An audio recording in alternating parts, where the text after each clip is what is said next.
Hey guys, welcome back to the Uncapped Poker Podcast. We are here with a very special guest today. Jennifer Shahade is here.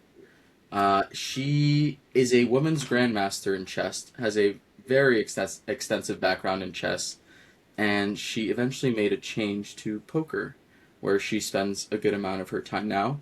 She is also the author of the book Thinking Sideways, just recently released. So today, there it is. Beautiful cover. So today we're going to be exploring some of those intersections and talk to Jennifer about how she got started in poker. Before we get started, if you guys can drop a sub and a like, it would help us immensely. Helps the channel out, helps grow, and helps us do this. Um, Jennifer Shahade, how are you today? Great. Yeah, I already subscribed. I got you. I Uncapped saw Poker you in Pod. Yeah. there. Jennifer, tell us how you got started in poker. What was that like? How long ago was that? And under what circumstances? Oh, wow. It was a long time ago. I had graduated NYU and I had won my second US championship title. And I had recently come out with my first book, Chess Bitch. So I was a Ooh. little bit at a crossroads. When you write a book, it's weird because you put so much energy into it, and afterwards there's this emptiness. Some Hmm. people call it like post-mortem depression, postpartum. Sadly, post-mortem Postmortem depression. happens after the game. Post-mortem, it's you're no, yeah. Anyway, postpartum, people call it that. And I would say that's a pretty good analogy. Although I don't know, I was really happy after I had my child. So for me, it's post-book depression. And my brother taught me poker at that point. He was playing professionally sit and goes on Poker Stars back when we could play around the world. And he was making a good living along with many other chess players. There was this like cohort of chess poker players in Williamsburg, Brooklyn. And a lot of them were doing really well. And I stayed out of it at first, but then I dipped my toe in and ended up playing for much longer than any of they did. Interesting. So Chess Bitch is a very edgy name. What was the motivation for that title and your first book? Well, the motivation was the feminist reclaiming of the word bitch. So Right. at the time, there was a popular feminist magazine called Bitch. And the idea was that when women bitch about things that are unfair or, play aggressively in chess or poker or life, they are often called bitch for things that would be seen normal as in men. So I thought that it was also it's just like such an amazing title, like in terms of the musicality of it. Like, because Hmm. chess is so old fashioned and then bitch is like sounds so Right. aggressive. So together it's very surprising. And that's always what you want, honestly, with a book title. You want counterintuitive. So when I wrote, because there's so many books out there, like people need some feeling that something they're going to read in the book is going to be surprising to them. And so that's why my new title is called Thinking Sideways, because when people think chess, they think thinking far ahead. So I'm saying, no, no, no, no, no. It's not thinking far ahead, it's thinking sideways. Yeah, even though I didn't get through a lot of your book, the one thing that stuck out to me that motivated me that I started using was in your book. You were going over. So I was reading this on vacation, like in El Salvador. Like somebody was teaching their students to think about all of the options and not just like so think sideways. Um, I'm Yeah. trying to just remember correctly. It was Right. because like oftentimes we have automatic action, and this guy was teaching his students to like think about, well, what if this, what if that, and then now when I'm playing poker, I realize I'm in a flow state. You go over this in your book too, when I'm thinking about all of those possibilities. Yeah, absolutely. I think it's crucial for poker players too. And what I do with my students is tell them to think of at least three options because that Mm. usually stretches the brain a little. I mean, a lot of them just stop at one. And then we might go to two. So three, it's like a good starting point. Some Hmm. positions, of course, require you to look at way more options, but I say at least three. Look at least three options. That will stretch you. And the popular poker YouTuber Hungry Horse has a Yes. saying for this as well. Cato, consider all the options, which I like that as well. It's a similar ethos that you want to stretch your brain and make sure you're looking at everything rather than just tunneling in. Because one of the things when you tunnel is that a lot of times you make emotional reasons for your decision. You just want to fold, so you start thinking about folding, and then of course you're going to couple with a reason. There's always a reason to do something, you know? If you've already decided, you can always reverse engineer the reason.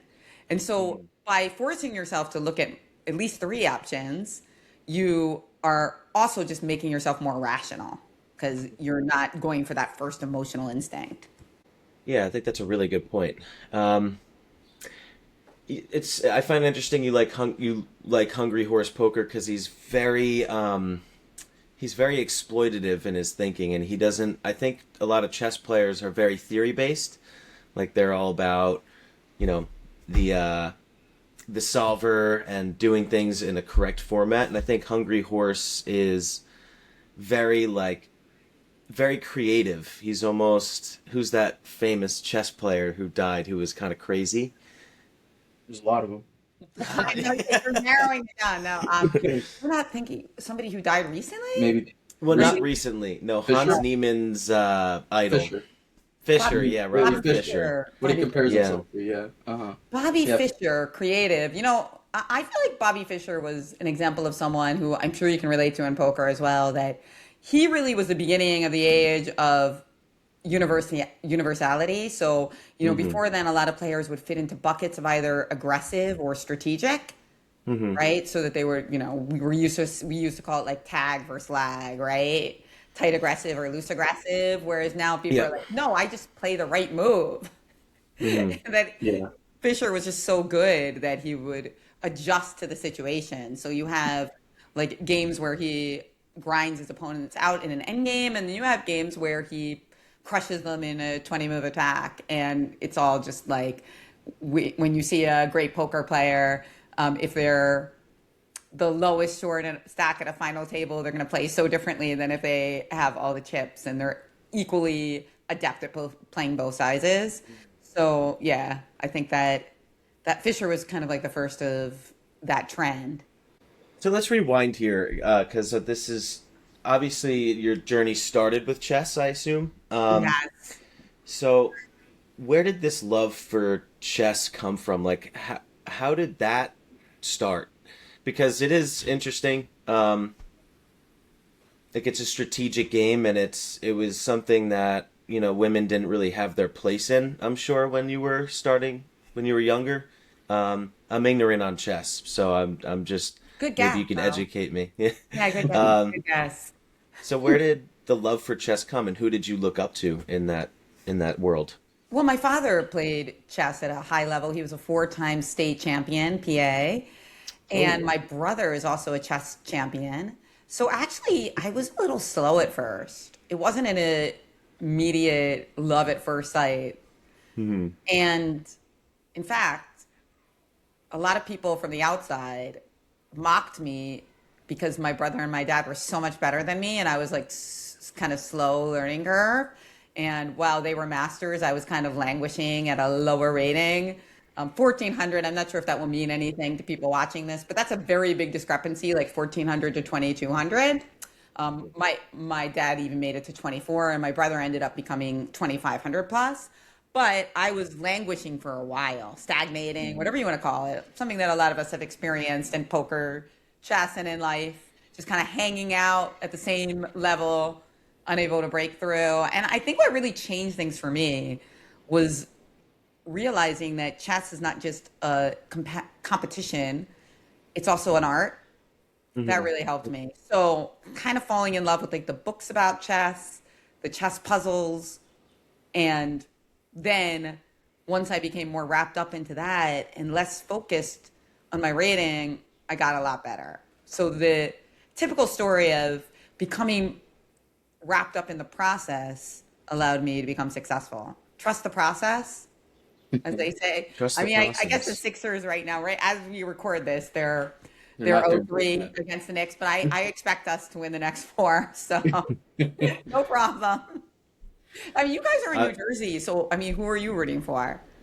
We're North. Well, I'm North Jersey. Justin's sort of an in betweener, but I'm definitely rooting for the Knicks. Even though I'm not much of a basketball fan, I do have to root for yeah, New I'm York. not a fan of the Philly sports. Really? I have beef with Philly sports fans, but that's a natural rivalry though. Oldest time.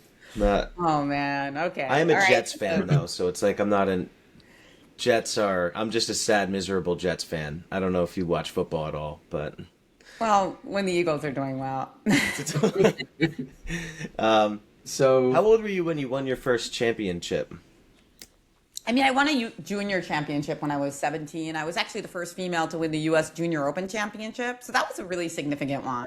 I did not And then know Hmm. I think also just was significant for me to go from like 1,400 to 2,200 myself in about 2 years.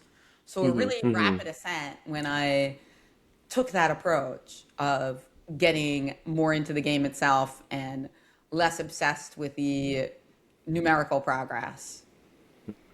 At this point in time, because this is a story that happens very often, where very often at the scholastic level, chess players they pursue chess, and then when they enter college, they sort of have this crossroads or this big decision they have to make. Was that the case for you? Were you sort of in, do I pursue chess? Do I pursue education? Or were you able to sort of do both at the same time? I was able to do both, but I really planned it out that way because I went to NYU and Mm-hmm. chess was centered in New York at the time. So I Mm-hmm. was able to play chess on the weekends and, have grandmaster chess coaches that were in the area. So yeah, I kind of planned it out that way. And then I won a couple of championships right around that time. Mm-hmm. So So, when you were younger, did your dad try to force the chess love on you, or is it just ran in the family and it naturally was organic? I think he was excited when I took it up more seriously, but he was also like not super pushy Okay. because that is similar, I think, for a lot of chess parents who play chess themselves. They Hmm. realize that pushing is not very helpful because you really just need to encourage a passion in the game for a child so that they Yeah. continue it on their own accord, especially when they become teenagers. Because if you push somebody when they're like 9, 10, and 11, a lot of times when they get to make their own decisions more, they're just going to quit if they don't like it for what it is. Hmm. When you transitioned or when you started to get into poker, what fascinated you about poker, and what are some of the similarities you see in chess and poker, and what are the differences? I'd say the number one similarity is the approach to studying the game, especially these days, like or for the last like 8, 10 years. Hmm. The approach to studying it feels very similar. Using AI solvers to try to study frequent spots that come up a lot and to organize the information that you want to retain and to look for patterns because the exact spot never comes up twice. I mean, Hmm. in chess, well, I mean, that's an exaggeration, but pretty much you always have a unique situation at some point. In chess, there are more possibilities than atoms in the observable universe. So it's crazy to like just memorize positions and think they're going to arise. It's memorizing the pattern, retaining the pattern so that you can use it in situations that are kind of similar but not exactly the same. That Hmm. ability to like synthesize, I think is very, very similar in both games. And also just prioritizing, very similar. Prioritizing what you should be focused on and how much time you have to prepare for something, and also locking in when you're at the table.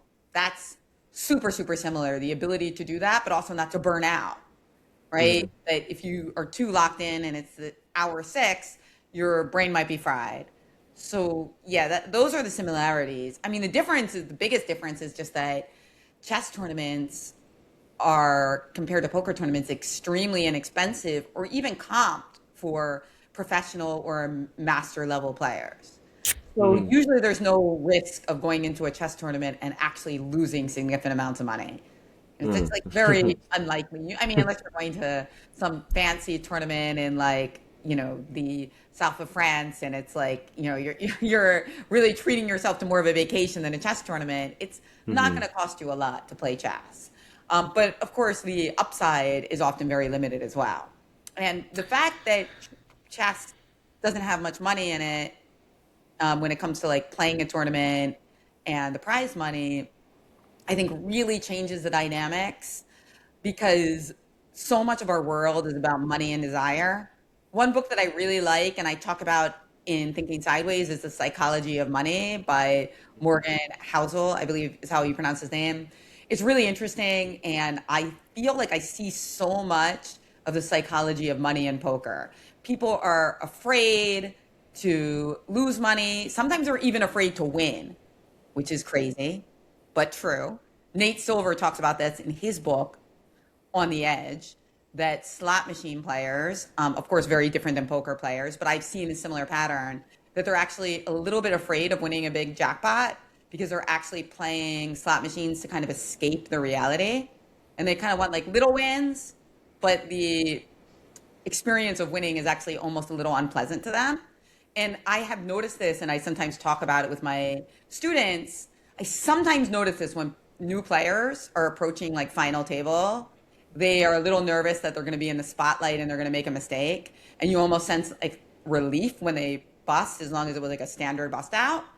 And so that's a very, very interesting thing that you see in poker that I don't think you see in chess. All these complexities with our relationships with money that are drawn out by the game. Yeah, that's a really interesting point. I've never thought of it like that, but slot players being sort of like poker players in that way. But it brings me back to when I was making, I didn't even play tournaments at the time, but I was making a run. I remember like, oh, if I make the final table, I'm going to be on stream, and I really don't know what I'm doing. So that aspect sort of made me nervous. But I don't think the psychology of money, I don't think I was scared of winning. I think I really wanted to win. So I'm just trying to like relate what you're saying back to myself. Um, Yeah. what, When you're put in these big spots though, you don't know what happens. I forget who it was, but it was the WSOP main. Their heads up for the title, and I'm gonna get roasted for not knowing their names, but he just goes, "If you call now, it's all over, baby." oh, And Jason. it's almost as if, you know, the other player, he makes the call, he's incorrect, but it was like all of this like tension is sort of released from him, and I'm pretty sure he was an amateur. Hmm. He had like all this pressure that was on him. He's playing for millions, more than he could ever imagine, right? And he's like, he's done. It's over. Tournament ends, right? Um, so sort of like, um, pressure changes people. You don't, and especially when money's involved. Um, I think that's what's so cool about the game. Some people kind of rise to the occasion, rise to the moment, and some people, it's just stressful for them. They don't know how to necessarily respond. Yeah. Um, Yeah. and with chess, there's not necessarily like there's no direct money for the most part involved, right? As a kid, so a lot of it is, I guess, more tied to ego, like self worth. That's a big thing in chess, right? Like a lot of chess players, their self worth or their what they see themselves as is just entirely up to their chess skill, and that can also not be great. It's Yeah. And a actually pretty rating. bad. And People rating, are obsessed with their ELO rating in chess. yeah, Like I yeah, remember once I just had gotten over my highest rating ever, 2400, and I think I was supposed to be like 2420, but uh-huh. the calculation of the rating system by the Federation had just changed like two Oof, months prior. And so uh-huh, I was like lower than I expected. uh-huh, And to me it was just like it was a horrifying feeling. Like yeah, this was just like, oh God. And then like just losing rating points mm-hmm, feels awful when you're a very serious chess player because you tie it to your identity in a yeah, way that is kind of cool in a certain way because it's this like way of metric that is not tied to traditional success like money, right? But it's also a little much because again, if you're thinking about process, the highest point is always by its nature going to be a rarity, right? Like if you keep playing, you can't be on your peak forever.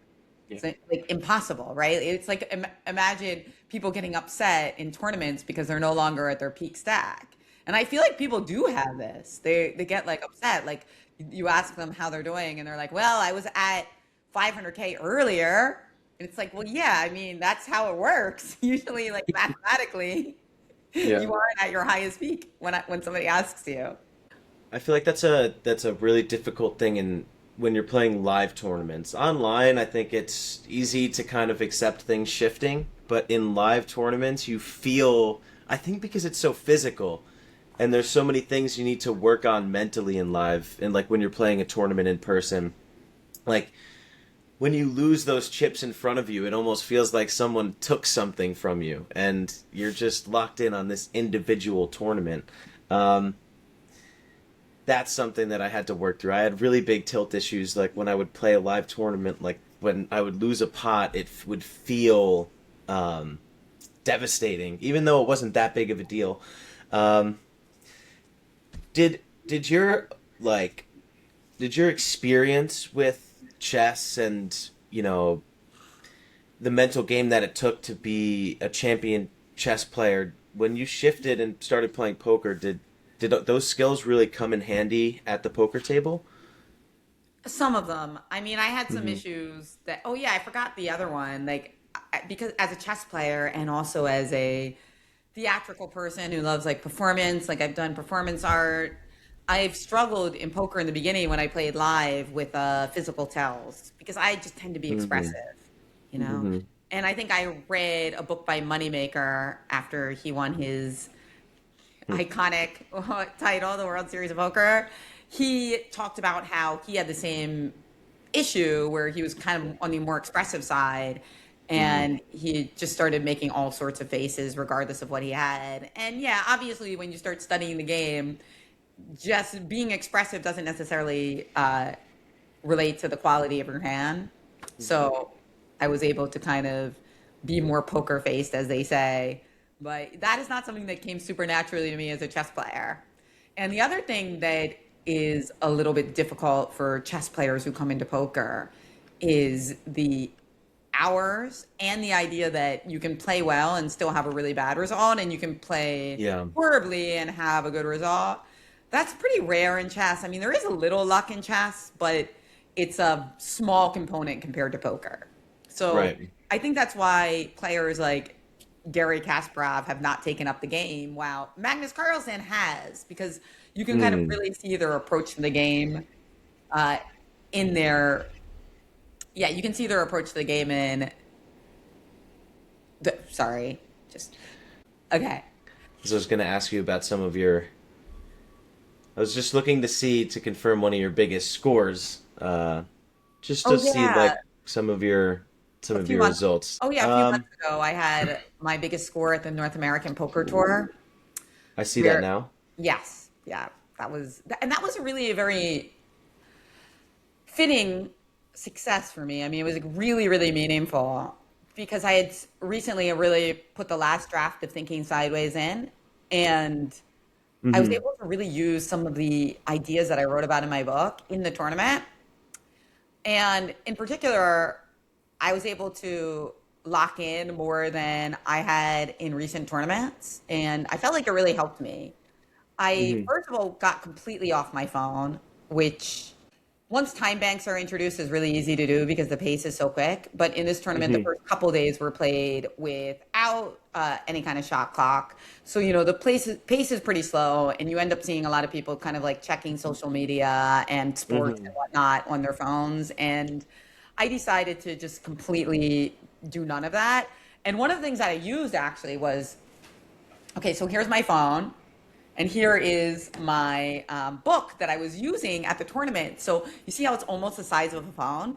So I put it, like, I stuck it in that little cup holder. So Okay. yeah, and sometimes I would write little notes. Oh, that's Yeah, really smart. I yeah. it's funny you say that. Yeah, you really realize how as a culture we're addicted to fast like stimulation when you go to a live poker tournament. Everybody's like there's people watching stuff on their phone, there's people scrolling, there's people texting. I did the same thing for day one of this of a tournament recently at Borgata. I said, for this fight, I'm just like gonna not use my phone. And for like 3 hours, I kept reaching for my phone. I put it in my bag. I knew if it was out in front of me, I would reach for it or in my pocket. So intuitively, I'm like going through my pocket to feel my phone. Um, But to your point, it does help you focus so much more. I think that's a way to create an edge in today's poker world. If you're playing live poker, is to like be like, okay, I'm gonna be the person that's paying attention to the little things. Um, Yeah. Yeah, and it helps with live tournaments too because you become more charismatic when you're not on your phone at all. So people talk to you mhm, more, and that can really help you with fold equity. Like I do remember mhm, at the end of that tournament, I day two, we had like such a fun table. Everybody was having a blast. And on the last hand of the night, I bluffed in a spot where I think my opponent would call if I wasn't so social. mhm, It's like the tiebreaker that sometimes being a little bit more friendly and social can get you a tiny bit more fold equity in certain spots.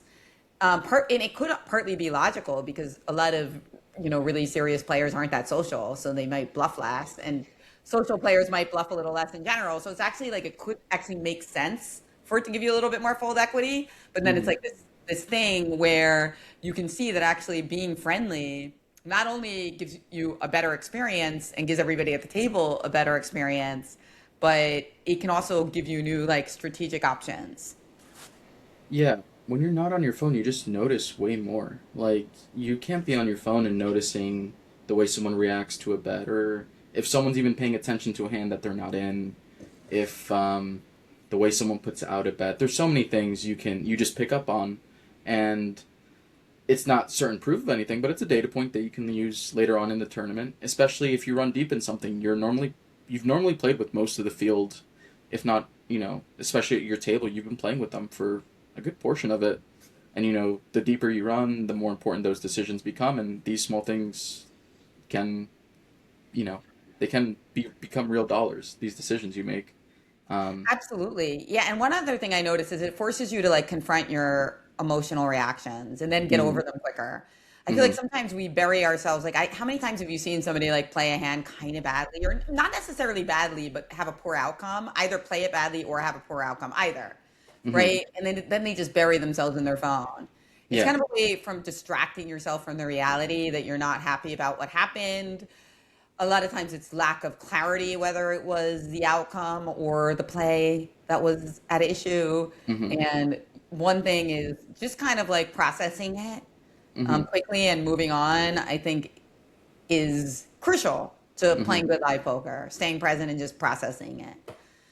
yeah. And I think, being on your phone too much kind of, it can be a quick salvation from that, but then, it all catch up to you.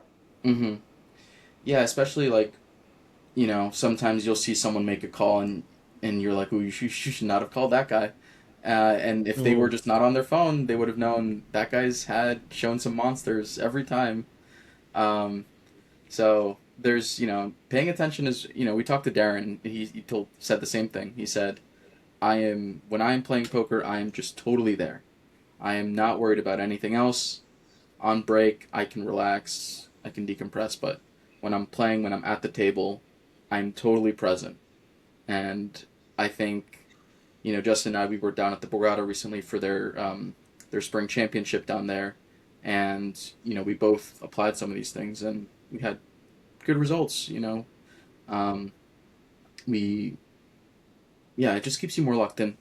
Helps with a lot of things. And it's also, if you're not used to it, it can be exhausting. So mhm. I don't know how tired you get when you're playing live poker, especially a multi-day event, and in terms of like stamina or like getting tired or feeling like you always have to put on your poker face, right? How do you feel about like multi-day events and stamina and that type of thing? I'm pretty okay with sometimes sleep is hard because the Hmm. tournaments end so late and start relatively early. So sleep can be difficult. But Hmm. I would say that one of the things that has changed so much in live poker recently is the time banks. Hmm. And they completely changed the game. I personally think that there should be both types of tournaments.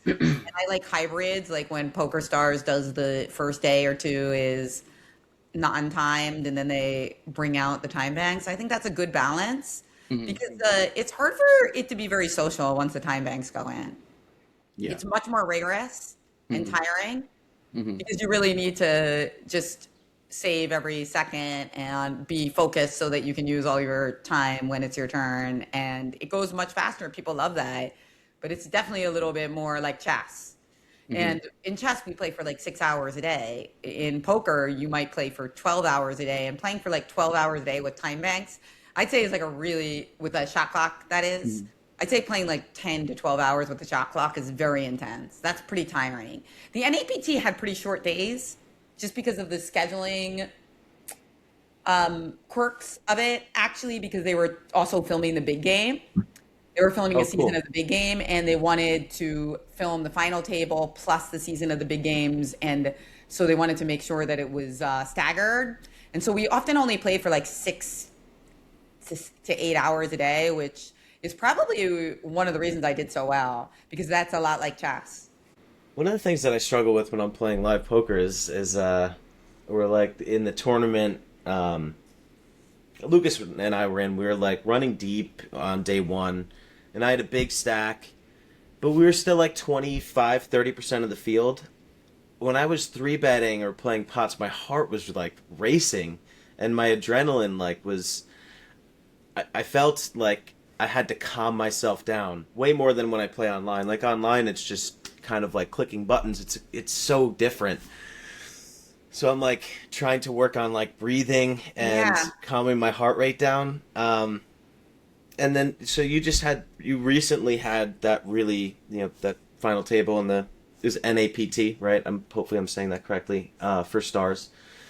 Um, when you were final two tables, when your final three tables, and going to eventually obviously placed third and made the final table. What are you doing to make sure that like you're keeping yourself calm and making decision like you're thinking sideways, thinking through your decisions? Yeah, I remember there were a couple interesting points. When there were only three tables left, I got really short stacked. Mm. And I ended up, folding down to, it was one of those situations where I was not getting any cards and it didn't make any Mm. sense to play. It was one of those spots where you're just literally supposed to fold down to five bigs from like 12 to five bigs. And it's miserable because you're sitting there and I was the only woman left at this point, and the journalists were all like covering me, expecting me to go all in and double up or bust. And like every time it was like, yeah, they were just, it was like folded to me. They were like covering, like, am I going to bust? Am I going to bust? And instead I just keep folding and it looks so pathetic. But I did have the confidence, I've been like looking, I've been playing these types of turbo tournaments online for so long. So I knew that I was playing correctly. Yeah. I didn't know that I was playing correctly, but it like looked so bad. And I, well, finally ended up running it up with this this strategy, and it completely flipped. And I had decent chips when we were official, like unofficial final table and final two tables. And that, of course, is more stressful in a different way because there are more strategic options, and there's so much money on the line. But I don't know. Honestly, it came kind of naturally to me to be calm because you've already done so Hmm. well. So you feel like successful already. I think that helps a little bit. So, how did I stay calm? One of the things that I really appreciate you saying is how short you were and how you're folding a lot and you were confident in making those decisions. To anybody listening who's new to tournaments, I Lucas and I see this all the time, especially in live poker tournaments. People get down to 10 bigs and they'll launch it in the middle. Like they'll just be like, okay, I'm like gonna double up or be gone. There's so many tournaments that I've won when I was chipped down to three big blinds, to two big blinds, to four, to five, like that region. All it takes is like going on just a little bit of a run. If you can be patient, you can turn that in. You could go from that to chip leader in a very short period of time, and people don't understand that. I think that speaks to like being very patient, the chip in a chair theory in poker tournaments. Even if you're short, learn how to play a short stack and play it appropriately because you can your decisions as a short stack could determine whether you bust now or you final three. And you had all Yeah. that pressure too with the journalists like waiting for you. I'm sure that wasn't appreciated. I didn't really mind that much. I get it. I feel like if I've done a lot of media myself, so I can totally see why they were doing it. They were like excited to capture the moment of me either Mhm. doubling or busting. But they just had to wait much longer than they expected. Yeah, it's like sitting there. Okay. Was it disappointing when you placed third, or was it like bittersweet? Did you think you were gonna win at a certain point? No, it wasn't. It wasn't particularly. I mean, obviously, it was disappointing, in that it's always disappointing when you lost. But I think coming into the final table, I was second in chips, but it was a very interesting configuration where the most experienced, strongest player, Boyvin, was first in chips by like miles, Mm-hmm. and I was like second in chips with, I believe, 30 bigs, and I think he had like 80 or something. Mm. Sorry, I don't have the numbers in front of me. It's been a while, but I was running sims the night before, kind of like studying the spot. But it was like the rest of the field, we all were like within 5 big lines of each other. Maybe Yeah. there was like Oh. one short stack, but like everybody else was like within 5 big lines of each other. And so it was a really interesting configuration that I had like looked at, and I knew that it was going to be possible for me to be the first one out or the second one out, because Mm-hmm. Boyvin was supposed to open so wide in that configuration that the Mm-hmm. solvers were telling me that, and considering how good he is, I was like not that resistant. They were really telling me that I should be ripping a lot of my range, which seemed kind of like surprising to me. I think I had 29 or 28 bigs to be exact. But I talked about it with some other people, and they were like, no, this makes sense. He's opening so wide, and making these smaller three bets is not not that smart compared to ripping in this configuration. And so I was like, well, okay, it's possible I'm just going to lose, because this is probably the strategy I'm going to adopt. And yeah, you just kind of got to go into it knowing that you might be, despite the insane ICM that really impacts your, bottom line for the year. You still have to go in willing to play the correct plays strategically, right? Mhm. Just kind of be willing to do it. Yeah, that's what's so interesting about tournaments is the psychology of tournaments. Did you come into the FT short? Then you're just happy finishing in seventh, right? Did you come into the FT nine-handed in chip leading and you busted in eighth? Well, that's a disaster, Yeah. right? And so very often, like you'll see players kind of get into their own heads very often, depending on how they made that FT. They'll be very happy or very disappointed. Were you chip leading final two tables? And then all of a sudden now you're like eighth in chips heading into this FT. You're like sort of like that sunk cost fallacy, right? Like I had this many chips and now I'm here and yeah, psychology in poker tournaments can be pretty difficult and that's a pretty rough chip leader, I will say. I'm pretty sure he's like first or second all time money for Belgium. I believe he's Belgic, so I've seen a lot of he posts, instructional content online, I think for Octopi Poker or GTO Labs. Yeah, Either both. way. Yeah. Yeah, he's a killer.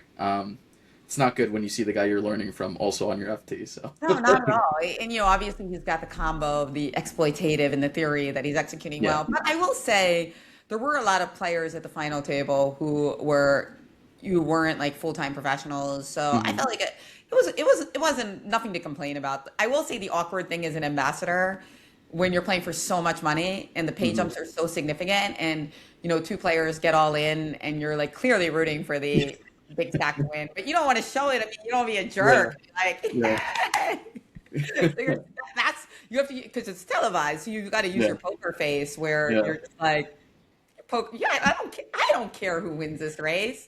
I could care less. Yeah. It's so funny you say that. That we were on an awful bubble, Lucas and I, Yeah. where it was such a bad bubble that the blinds the next day rolled back 3 levels.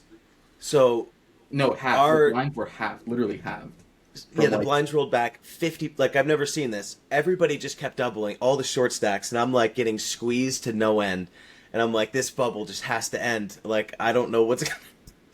It was horrible. The guy on my left, who I played with all day from like level 1, this poor soul, like this this guy goes all in with 4-6. The button who's chip leading by a mile, he just has 4-6 offsuit and like sticks it in, and he has ace jack. And I was talking to the guy, like became friends with him, and I remember when his ace, like when the hands got shown down, I remember thinking, I'm like, please 4-6, just win this. And I felt like a bad person because of that.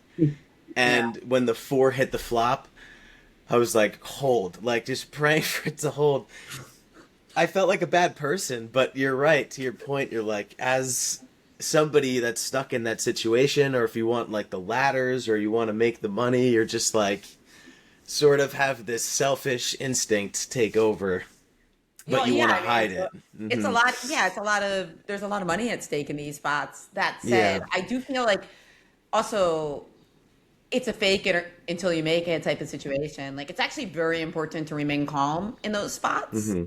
And I was actually really able to do that. And I think it's partly just because I was happy with how far I came and I was excited that so many of my friends were supporting me. So it felt, I was able to convince myself that it was almost like a free roll, that I was like, I'd done really well and I was just there to play well. Because it is very important to trick yourself in your brain that you don't care that much. Hmm. And one way I did that actually, so I realized that creating these delusions was important.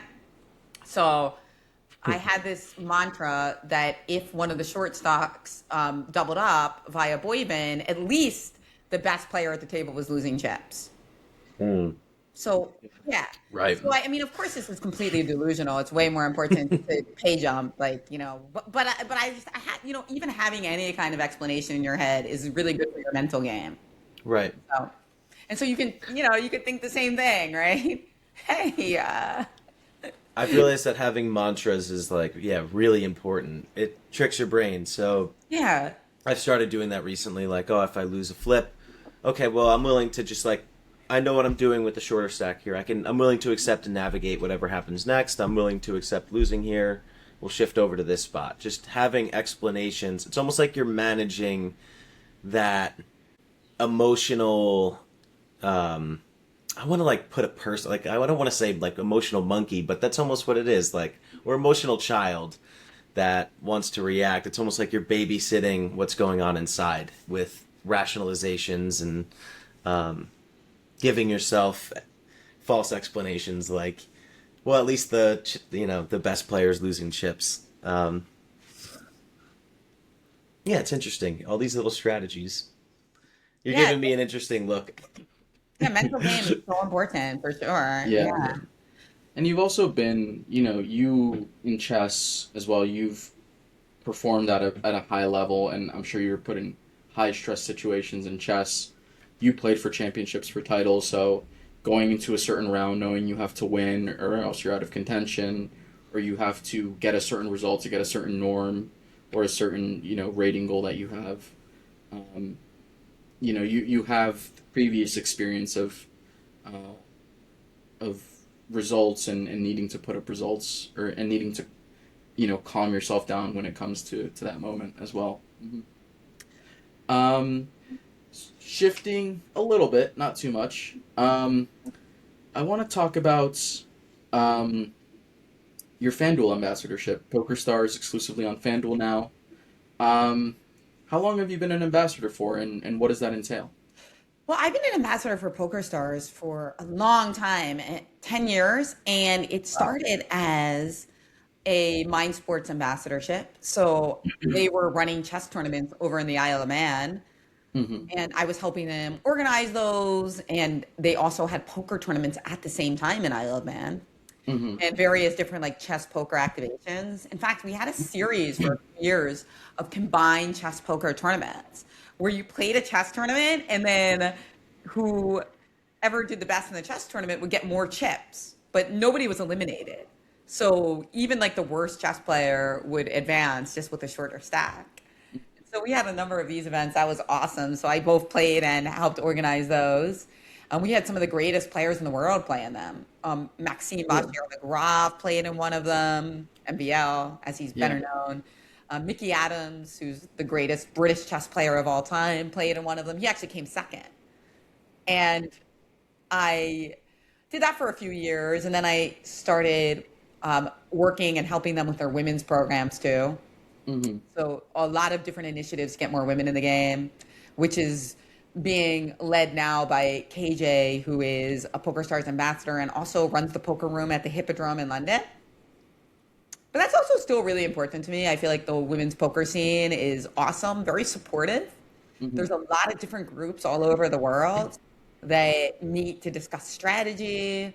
You know, you mentioned having Darren Elias on. He's coming to speak to the Pocket Queens group next week. Pocket Queens is a group that was started by Victoria Lifshitz, and she and her amazing team have created this awesome network of women. And there's so many. There's the Lips tour. They're just all over the place, and they're very active. And so I love to do what I can to help with those initiatives. And now, of course, with PokerStars being regulated in PA and now merged on with New Jersey and Michigan, it gives me like a lot of opportunities to play online too, which is really where I got started in poker. So I enjoy being able to do that. Yeah, so it's funny. I think. Well, what are your thoughts on where poker's headed with the representation of women in the sport? Because I felt like it was very unhealthy for. I think the 2000s. It seemed like a sort of an unhealthy space where we weren't creating. I mean, I don't know. I didn't live in that era, but it's cool to see like it's cool to see poker grow in that space. How do you think we get more women involved in poker, and what do you think this the climate is right now for women in this space? I think it's better than I've seen it in a long time. Hmm. What was your impression about the 2000s that you didn't like? I don't know. I guess that era of players rubbed me the wrong way because I'll talk to old school Hmm. players that are male, and they'll be like, "Oh, women are either too tight or trying to prove something," and they'll say like certain statements like that just aren't true. Like there's a lot of players that are either too tight or you know too sticky or try to prove themselves. I think that's very generic. Um, I think that um, I remember watching like the women's events would run at the WSOP, and I remember like there was this certain period of time where men would play in the tournaments, and I mean that's like absolutely no dignity or like no like you have no shame if you do something like that. And then I remember this like this bozo like they made it 10x the buy-in for men to play, and this guy was like, "Oh, I'm gonna play the tournament, but I'm gonna pay the 10x and donate to like like a women's support group or something." And it's like he completely missed the point. Like that's she's like trying to get attention, all brought to himself. And it's like no, the women's events are women's events because that's where I know. I feel like a lot of women only play women's. So some women only play women's events because it's a safe space for them, and because there's never a time where outside of a ladies' event, there's never a time where uh, a woman will sit at the poker table and be the primary representation outside of something like that. Yeah, no, I that's guess I went on a ramble. Yeah, no, that's interesting. I definitely think there was probably more sexism back in the 2000s, as you mentioned. It Hmm. does seem like the situation has gotten better in women in poker, which is delightful. I think the nice thing is there's more attention and respect for women as strategic players. I still think Hmm. it's tough for women because a they have less money than men on average. They also have less crypto, which I think they kind of got left out of. They're less likely to be in these chat groups with poker players talking about like the strategy and the population tendencies, Hmm. which is one of the reasons I mentioned Pocket Queens and the other types of women's groups around the world where they're trying to kind of come up with a proxy for that. But Hmm. it's still not quite the same because I feel like these cliques that men are in tend to be a little bit more focused on like sharing, um, you know, swaps and information, and the Mm-hmm. women's groups are sometimes slightly more friendship oriented or just like bigger, so it's harder to get that granular. But nonetheless, they are. It does seem that they're starting to be approximated to some degree, which I think is nice. Uh, Mm-hmm. yeah, and as for women's events, I think that they're great. I love playing in them. I won two in the last year. I think one of the best things about women's events, and I gave a talk to Pocket Queens like a couple weeks ago, and one of the things I said is like when you play women's events, you're basically like training in the same way the super high rollers do. Because these fields are Mm-hmm. so small, you're making the final tables a lot. Then you can get home, and whether if it's a 2 day event, you can prepare for your final table in the same way that the greatest players in the world get to. Now, this Mm-hmm. experience where you actually get that feedback can be rare to a lot of people, but the Mm-hmm. women are getting that training. It's awesome, right? And take advantage of that. And that said, some women don't like playing in the women's events because they find that it's what's the word?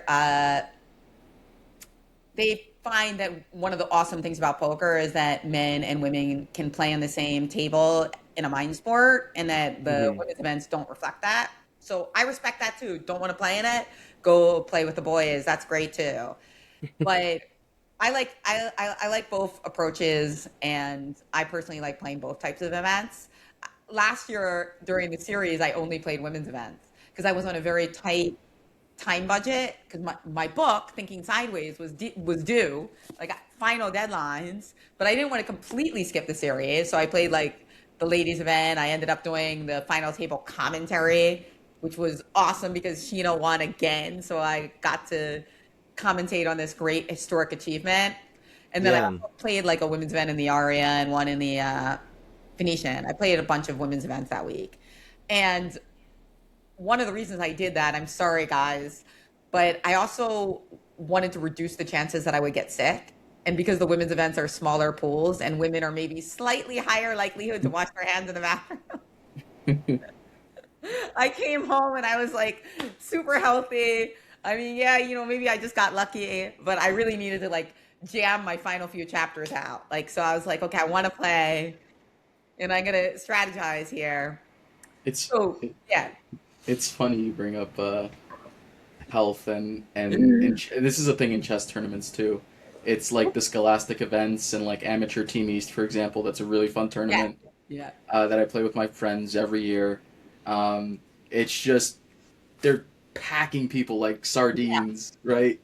And it's just huge. Way too many people for this room. The air's not circulating. Same thing for tournaments. WSOP. It's just lots of people packed.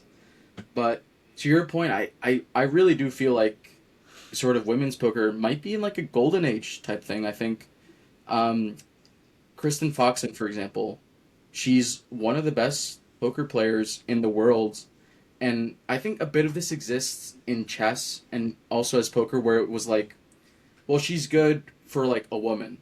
They would always be like, a little asterisk to it. Whereas now I feel like, no, women for sure compete on equal footing with men in the sport. They're playing super high rollers. They're showing what they have. They're also great representations of different sites. You're an ambassador for FanDuel. Women have ambassadorship opportunities now.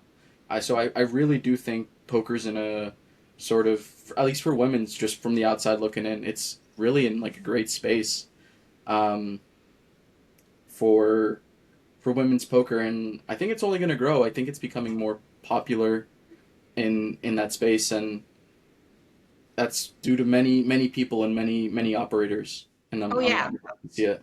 I agree. I think it's going to continue to grow. And yeah, it is true that women have more opportunities to be ambassadors because, well, surely a lot of operators want to have women on the roster. And since there's fewer women in the game, the percentage chances that if they build a brand or are successful, they'll get in that list of possibilities is way higher. And that's something a Hmm. lot of women have pointed out because they don't like it when people feel sorry for them.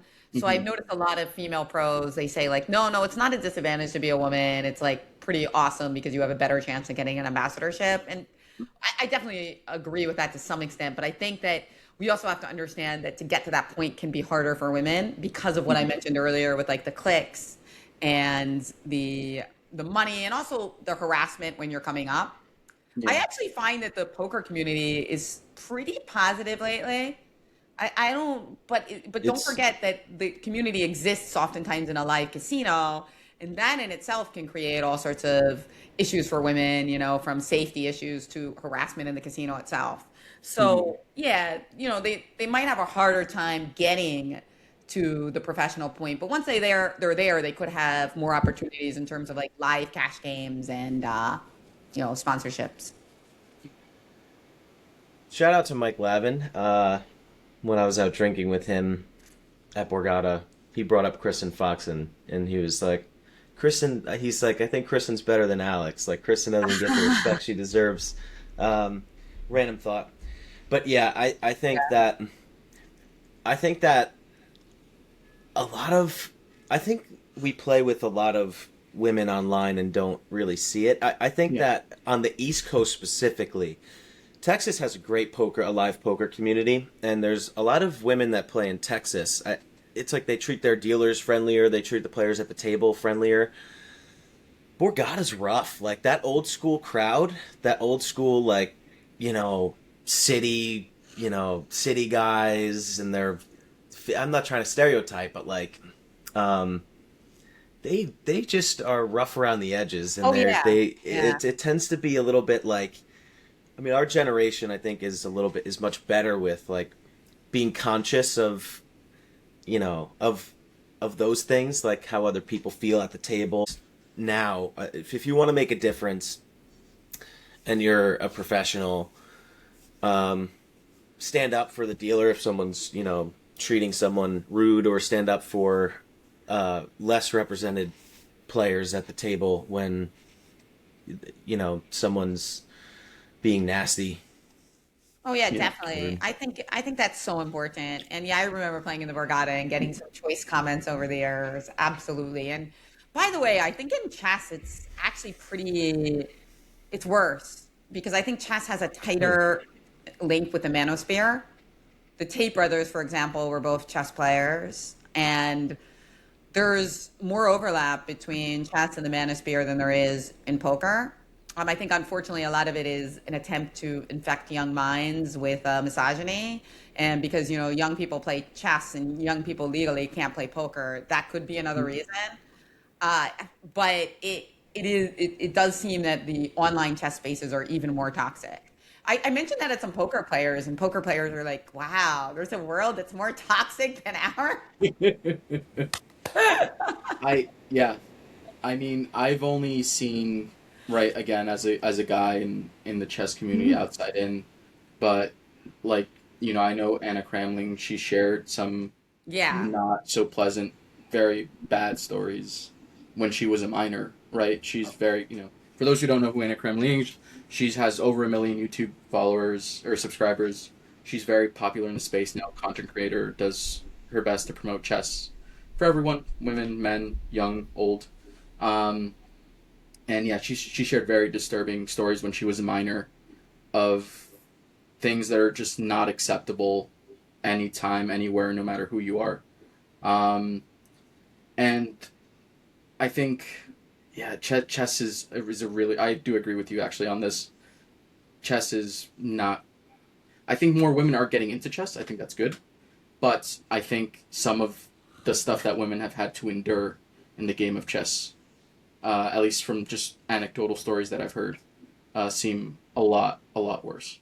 Oh yeah, I mean, especially because there's minors, so the stakes are like super high and it's Yeah. horrifying. I also love Anna Cramling, and I do know about the articles and the statements that you're talking about, and Hmm.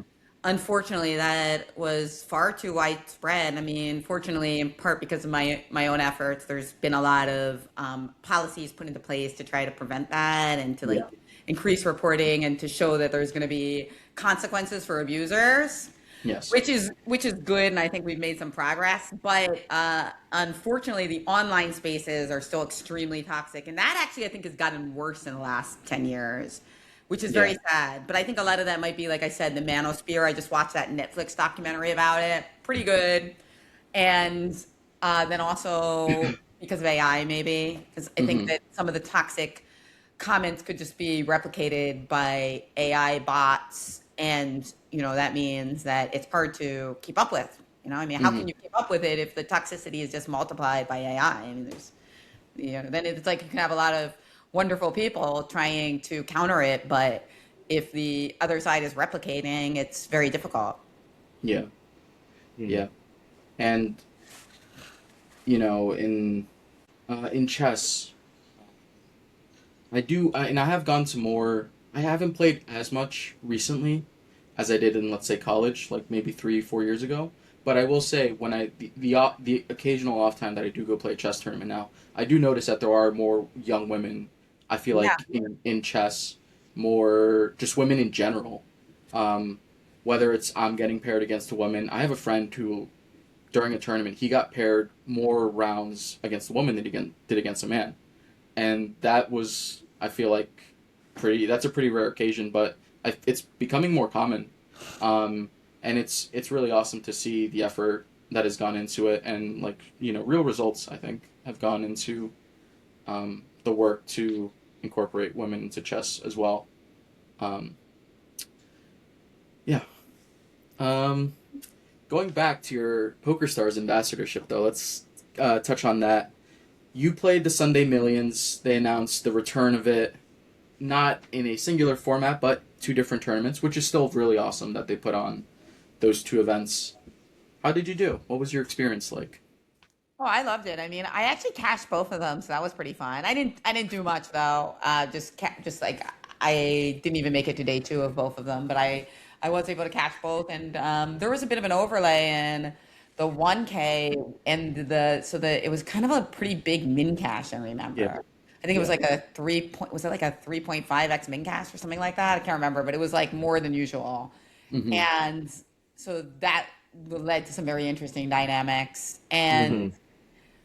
then it brought back memories for me because the Sunday Million was really how I got more into online poker. My brother, Greg Shahade, who used to play professional poker, he gifted me for one of my birthdays because my birthday's at the end of the year, and during the holidays, the Sunday Millions were always even bigger. And so he bought me as a present Sunday Million ticket. It was $200 at the time. And yeah, that was outside my bankroll at the time. And I didn't even really play much poker. I was more of like a hobbyist. But I played and I did really well. And so I rolled it into the next week and I did really well again. And so then I had a little bit of a bankroll on my Stars account and also like more of an excitement about this Sunday Million. So yeah, that brought back such beautiful memories to me.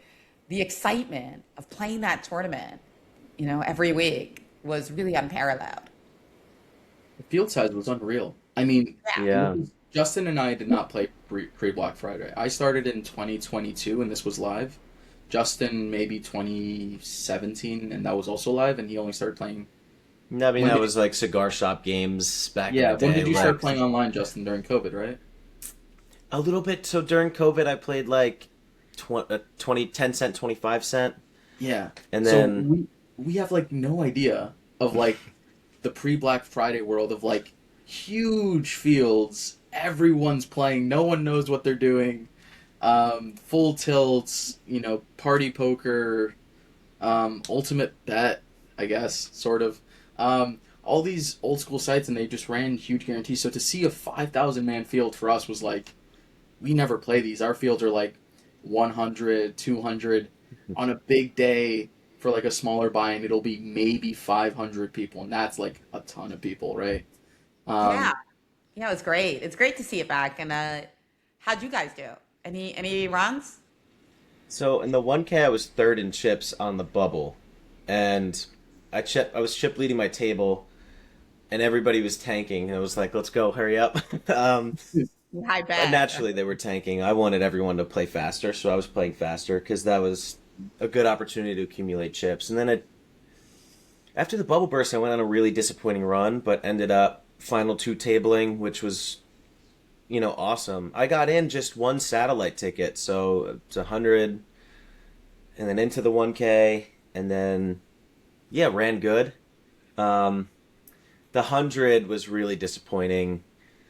That you had to dodge a lot of landmines in that. By landmines, I mean just like a lot of interesting players.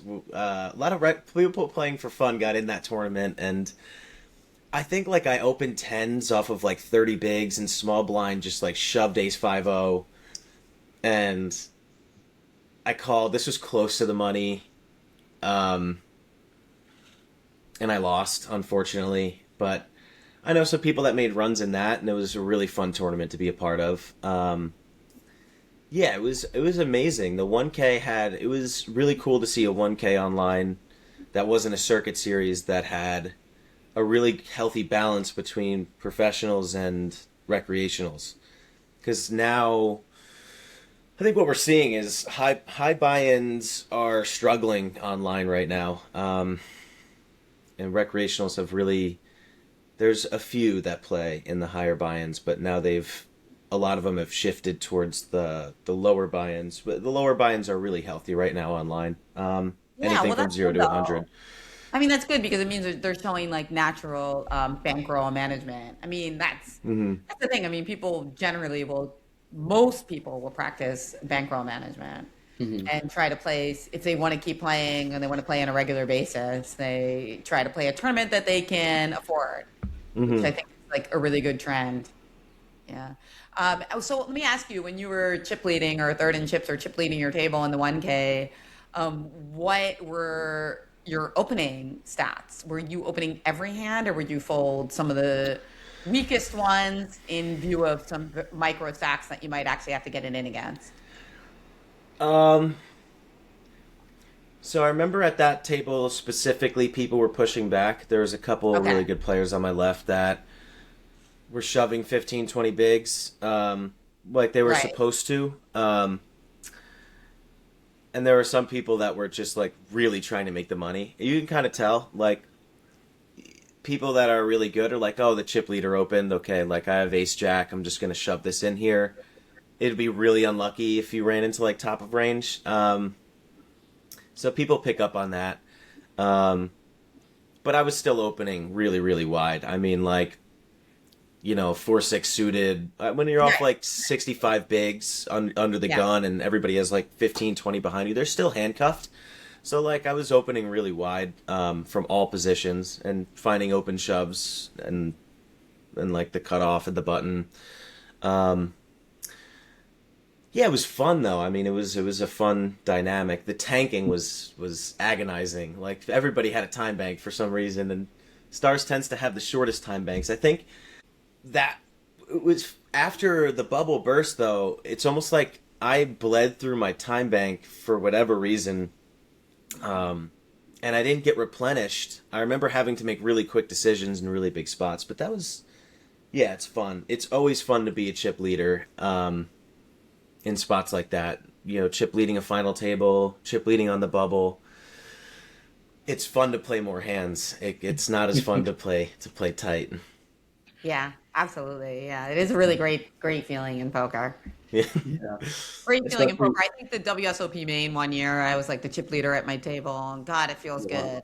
It feels Hmm. good on the bubble. On the bubble, like, just so many chips that you can accumulate, and it's a Yeah, very exciting feeling. especially if you get like the right table draw, right? Like if you're with a lot of amateur recreationals, they might not fight back. They're just trying to make the money. They won't jam hands that maybe should jam. They'll just call them and Yep. take a flop, right? And you get to realize your equity. Yeah, Um, yeah, yeah. I like Justin that you Bing, get to dunk more from the big blind too. yeah, If a big stack open or if a shorter stack opens and you defend the big blind, you get to just kind of be really creative. That's the fun part about poker tournaments.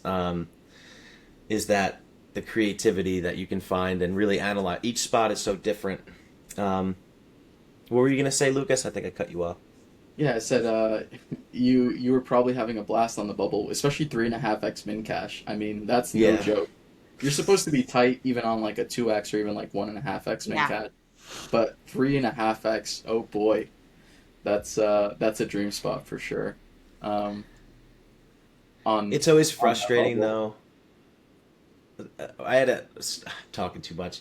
There was a 6x min cash one time, and Yeah. it was a final table, it was a small field, and like it was $100 tournament, and the min cat like four people got paid, and min cash was 600, which was ridiculous, and I was chip leading by a mile, and I jammed like Jack 8 suited. Second place had like 26 bigs, and he called with like Ace Jack offsuit when there was like a three big blind stack. I'm like, he won. I'm like, dude, what are you doing? um, Uh, that's funny. so Jennifer, did you start and only play poker tournaments throughout your career, or were there stints of like interest in cash games or getting really good at cash games? I haven't played a ton of cash, but I do enjoy playing the live cash games from time to time. As a writer, I prefer poker tournaments because of the narrative. Like I like the beginning, the middle, and the end. Mm-hmm. But yeah, I mean, sometimes cash games can just be so much fun.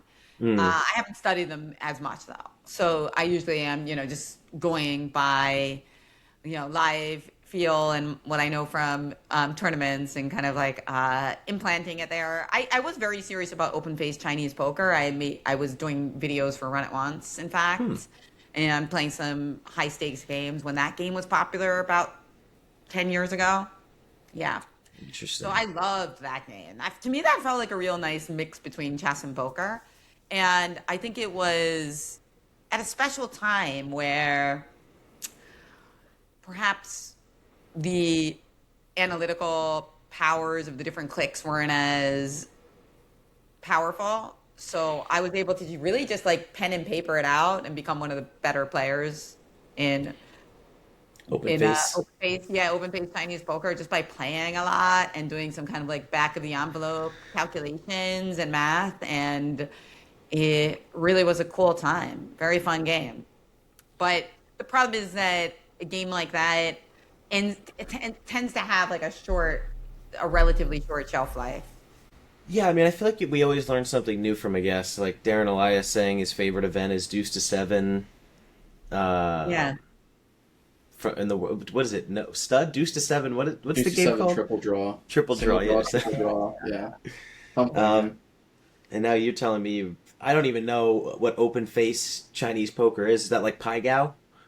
It's like a Or much is- more complicated version of Pai Gow. Yeah. Is is Yeah. that the version where it has Fantasyland, or am I Yes. thinking of the wrong game? It is? Okay. That is a version. Hmm. Okay. And, Yeah. and so I won an open face Chinese tournament in Prague, a high roller event there, Uh-huh. and it's not exactly that well conducive to a tournament format, but we made it work, and I was able to win. So Yeah. that was nice, and of course I played a lot of cash games, but I really liked the game because it was a puzzle game in a way. It felt like Mhm. more of like a puzzle game than a poker game because there wasn't any bluffing really, you know? Mhm. So it may be a bit more like backgammon, I would say. Mhm. Does this game called Pineapple sometimes? Yeah, open faced Chinese pineapple, yeah. Yep, I played that at the cigar shop when you were like when Lucas you asked if there was a fantasy land. I loved that game. I was horrible at it, but the guy, the cigar shop is like my poker like home base. That's where I learned how to play all these like games with old man coffees, like a group of old man coffees. Oh God, it's good memories. So where are your Poker Stars is based in like Europe a lot, right? There's a lot of events that go on over there. When they run like special series events, are you obligated as an ambassador to go and play the series? Is there a favorite place you like to go to? We usually work with my schedule and their like schedule because I do things outside poker as well, like in the chess and in the speaking and writing space. But they had a series recently in Philly, so that was awesome since it was just right next door for me. I love that. And as for favorite places, I really love their series in Barcelona. I love playing at the Hippodrome in London because that's like smack in the middle of London. So it's very much a win-win. If you do well, you're doing well. And if you're not, you're in like one of the great cities of the world, able to explore. So yeah, I think they just do such a great job. Their dealers are so great. You don't need to have a 1 to 5 star ranking system for their dealers because they're all so good. I'm sorry, I just that that new policy the WSOP introduced. It's like I think they're probably not even going to do it. I think they're going to cancel it because it's gotten so much negative feedback. So they came up with this idea and posted on X that they're going to have the players rank dealers on a scale from 1 to 5 stars. Oh God, Which that's not gonna work. Because no, if there's gonna be some pissed off recreational or pro that like had a bad beat and is like, I'm gonna give him a 1 star. yeah, or I, it's like just little things like people who don't like masks might rank somebody low who's wearing a mask or might rank mm-hmm, somebody based on their looks. It just seems like not a great idea. I think they're probably thinking that it kind of worked in Uber, but mm-hmm. it's very, if you really think about it, it's very, very different. It It's is. not exactly 1 to 1. And also, Uber is not unilateral. Like the drivers also rank the customers, which I think makes it less dehumanizing. Mm-hmm. It's like I think the one-way ranking system could be a bit dehumanizing, right? Yeah, but in a space like Uber where people, you're trusting somebody with by getting into their car, I think it's more appropriate, like having a ranking system for Uber. I think in this sphere, having dealers get ranked is a bit more dehumanizing, Yeah, because it's there's not a like lot it's more. not Yeah, your safety's not at risk. and Essentially, you're.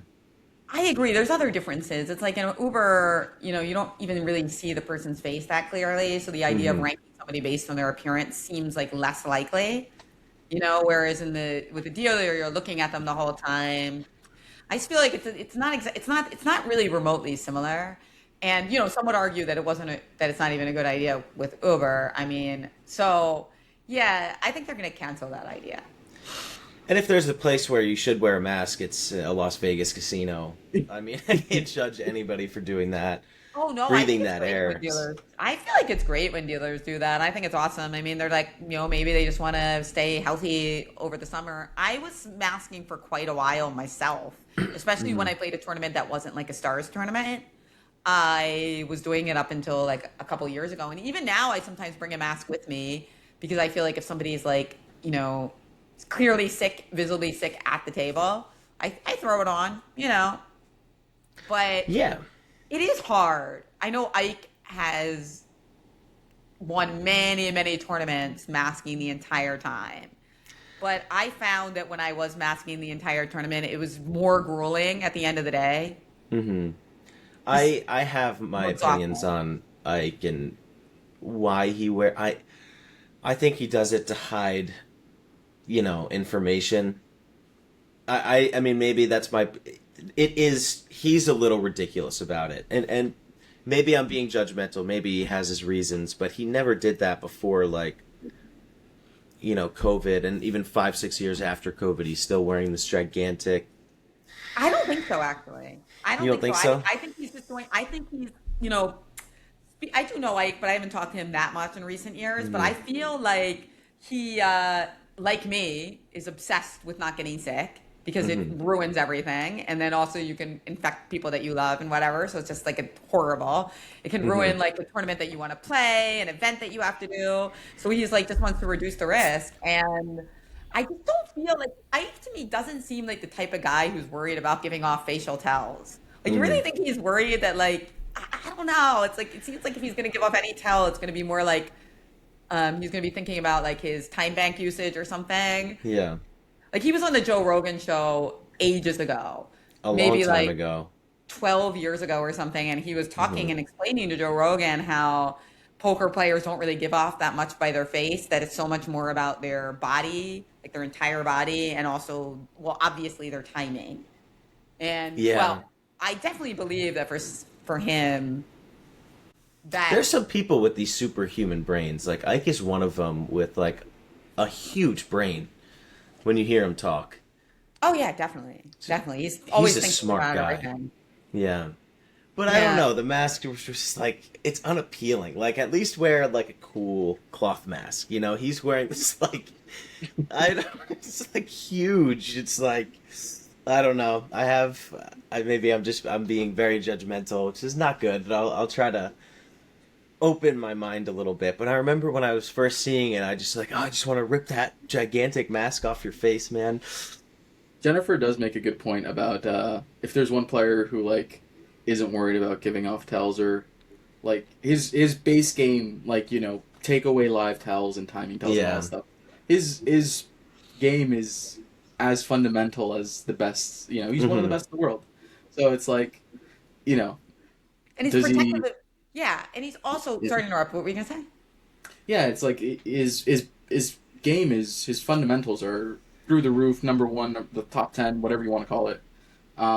So like, you know, that's a good argument. Like his game is good as is. The Hmm. mask probably doesn't like No, give He if I him. had doesn't to, need the mask.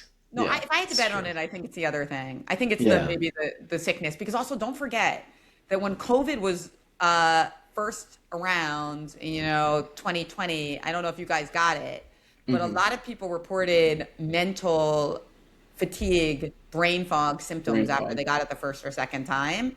And Hmm. like for somebody who makes all of their money on their brain, that's really freaking scary. Yeah. I mean, I Hmm. remember like the second time I got COVID, like it was very, very obvious for several weeks that like I was having trouble with my short-term memory. I don't Hmm. know, maybe it's so psychosomatic because you read so much about it and like you think it's there and it's not, but I really feel like I would like somebody would tell me something and then like a couple minutes later I couldn't remember what they said. I have Hmm. I have this sense but then it wore off and I was like kind of fine again. I think. I think I had something similar where I had brain Yeah. fog. I don't think it was It's because like people brain were fog. mentioning it to me, and like this was all in retrospect, right? And I was like, oh, that maybe might explain why I was like maybe like a little slow on that day, or just not being able to process things as like I know I normally was able to process them. Oh Um, yeah, yeah. No, yeah. and sometimes that just happens. So I don't know if it was the COVID or if it was just other things, but Hmm. absolutely, that's actually something I write about in Thinking Sideways about memory and how we can improve our memories. Hmm. One of the big ones is sleep. And when I listened to an interview with Ike, by the way, he was like obsessed with sleep. He kept Hmm. talking about sleep, and one of the people I talked to in this book in the memory chapter is this world memory champion, Yenja Wintersoul, who's a good friend of mine. And she also is obsessed with sleep. What you're starting to see is a lot of high performers, especially in mental games, are very, very obsessed with sleep. Hmm. So, being sick also makes your sleep disrupted.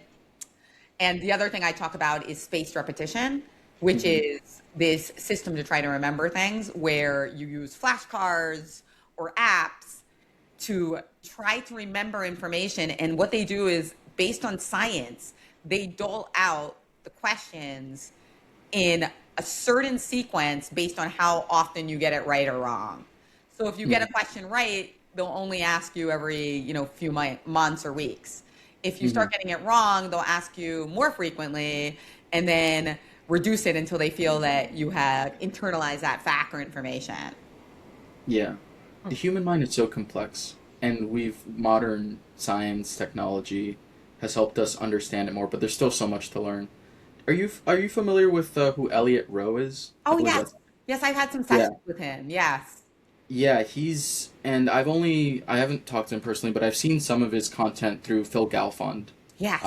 Phil Galfond actually posted a few videos about high performers and like how they get their sleep, how they train their like the psychology of being a high performer and like trying to be elite and get that extra 1%, 2% out of your, whatever you're doing.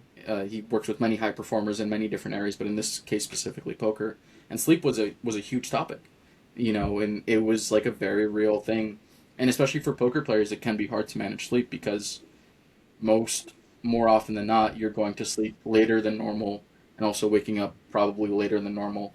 If you're playing online tournaments, live cash, a lot of the action happens at late night. Um, so he's a great resource. I know Phil Galfond, he posted a video. It was like an hour long, of just Elliot Rowe talking and sort of, I guess, introducing himself, who he is, and the internet's great, man. There's a lot of good stuff out there. You just gotta find it. So Jennifer, you've played a lot in Europe and the US. What are some of the differences, positive or negative, right? Like what's the difference between the European poker community and the US? Is it more similar than one would expect, or are there some striking differences? I think that they would say that, like a lot of European players would say that Americans are worse at poker on average, and Yeah, that it's true. also they would say that we're unbelievably chatty. There's there's the woman who works for GTO Lab, who's also a player herself, and she made a video.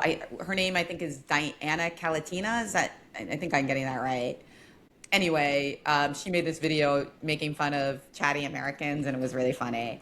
Like just like how it sounds like to her, it's just like we're saying like blah blah blah blah blah blah blah blah. My dog, my blah blah blah. And I'm like, but that's definitely true. Like everybody's showing photos of their children and their animals and talking, and I find that really fun. So Hmm. yeah, when I go to Europe, sometimes the tables are so quiet. And that can be hard, especially if it's before the time banks are introduced, Hmm. because it's like the combination of a slow pace of play and no conversation can be really slow. That's a big difference. I remember playing poker in Texas with someone from London, and he was chatty. Oh, But I well, think that, obviously there like, are exceptions. Yeah. yeah, I think, but other experiences, like other uh, in Texas, there was a lot of Europeans that like immigrated there. Well, they're like, God, the European poker community is so interesting. Like they would send coaches would send students over there, like and back them and to play poker in Texas for them, and a lot of them were like very quiet. They didn't integrate well with the poker community over there. I agree with you. It's like, especially if you go to Texas, if you're not talking at the table or laughing, or then you just are not fitting in. Um, it's interesting you say that. That makes a lot of sense. We talk a lot at the poker table over here. I think even Yeah. on the East Coast, it's Parks is changing though. Parks in Philly, it's getting a little bit more quiet from what I've heard. Yeah, it depends. It always depends on the table and the mood. I feel like Hmm. it's also very infectious. Like people Yeah. say, like yawning is infection. Cattiness is very infectious. Like Hmm. Yeah. there are certain people who are very um, charismatic and their aura will take over. So if you have a kind of morose person who comes to the table, like a lot of times it just kind of takes over and like the energy is like hard to Hmm. counter. And sometimes Yeah. it's like you'll just have this like very, very chatty energy. Hmm. Yeah. It's you know, live poker as an online player, I mainly play online, but as someone who goes plays live every once in a while, having a table that's energetic, everyone's talking sports, what their kid is going through, bad beat stories, whatever the case is, it makes the time go so much faster. Yeah. It makes you forget that you're only playing 25 hands an hour, whatever the case is. It's just it makes for a fun time. I played the Borgata main, and I was playing with a fellow online regular. His name is Stony Pokes Staunton Tentowski. He actually won a Philly event, I think, during when Stars was hosting their NAPT there, and he was at my table, so we knew each other from online, right? So we were talking, and everyone else just sort of hopped in, and it honestly made for good table talk. It made for a good way to pass time, um, and it's more fun that way, honestly. Maybe the Europeans can get a little more chatty. You just need the right characters. I feel like you get more characters here on Well, the there's East also Coast. languages like in Yeah. America, we have like one language, and a lot of these EPTs, there's like people's first languages are very diverse, Mm-hmm. Mm-hmm. and yeah, and also I think maybe there's a higher concentration of pros at some of that event as well. Mm-hmm. So yeah, I haven't played that much in Europe in the last couple of years. But Mm-hmm. the other thing I used to observe, and I think many people reported back as well, is that if you go to like a tournament in New Jersey, like at the Borgata or something, the pros there sometimes err towards being too tight and not taking aggressive lines enough. Yeah. Whereas Yeah. in Europe, sometimes the amateurs Mm-hmm. sometimes are too tight. Mm-hmm. Whereas in Europe, a lot of times the amateurs are the opposite, like they're very aggressive. Mm-hmm. So that is like sometimes flipped, I think. But Mm-hmm. these things would change very quickly. But Yeah. from my experience, I did also notice that. Like in Europe, sometimes people, I think, if they're an amateur and they're wealthy, part of the Hmm. fun of being a wealthy amateur who doesn't need the money is that like if you feel like just going all in at some point with ace five, even if it's not a good play, you just do it. Like that's almost like a flex. Yeah. Whereas like Yeah. I don't feel like Americans see it that way. No. Well, this is interesting because Lucas and I have talked about this. As you move up in the cash streets, or like in stakes in live cash, or even tournaments, the recreationals change. Yeah. So, a really high stakes, wealthy recreational, they're playing to really put people in tough spots. Like most of the time, they love being really aggressive and firing big bluffs. So I think recreationals at a higher stake level are completely different than the recreationals at your 2-5 game, where they just want to see hands and they're very passive. It just changes the way. Sometimes it changes as you go up, and then also it changes where you're at. I mean, in Texas, it's like Europe. Like New Jersey has this culture of more like very tight passive poker between like the recreational communities, because it's old school here. I mean, poker's been a staple in New Jersey for a long time. But in Texas, the recreationals are wild. Like, it's just culture. Sometimes it's like who's around in the poker sphere that um, is influencing you. And in Texas, it's all about the big bluff and all about calling the 5-bet with 6-7 suited, or finding some crazy 4-bet. I can't speak to Europe, but it makes sense in Europe that they would want to take more aggressive lines. I don't know what the answer is, but it's cool to see and know when and how to shift based on where you're at. It's funny making a read on that. Like, oh, I'm in Europe and recreationals are more aggressive here, so I'm gonna call. Jennifer, do you have any plans for the summer for Vegas? Oh yeah, Any? I think I might play the main this year. I skipped it last year because again my book deadlines and whatnot. But I do like the change they're making to delay the final table. I think that Hmm. really helps the players prepare and maybe try to get sponsorships or new coaches. So I like that idea. I know how it's Hmm. kind of absurd in a tournament that big to be planning for to make your plans based on making the final nine. Like it sounds crazy, but if you think about it, that is where a lot of the money in the tournament is. So Yeah. Hmm. it does make some sense. And so, of course, that's a great tournament. So I think I'll play in that this year. And they have a lot of ladies events that I'm quite keen on. They've also introduced ladies high rollers and many stops. That's something actually that the Poker Stars did with their winter festival, their women's festival. And many different operators are now doing the same thing. Like Venetian has a ladies high roller, Win has a ladies high roller. So I think I'll probably play those as well.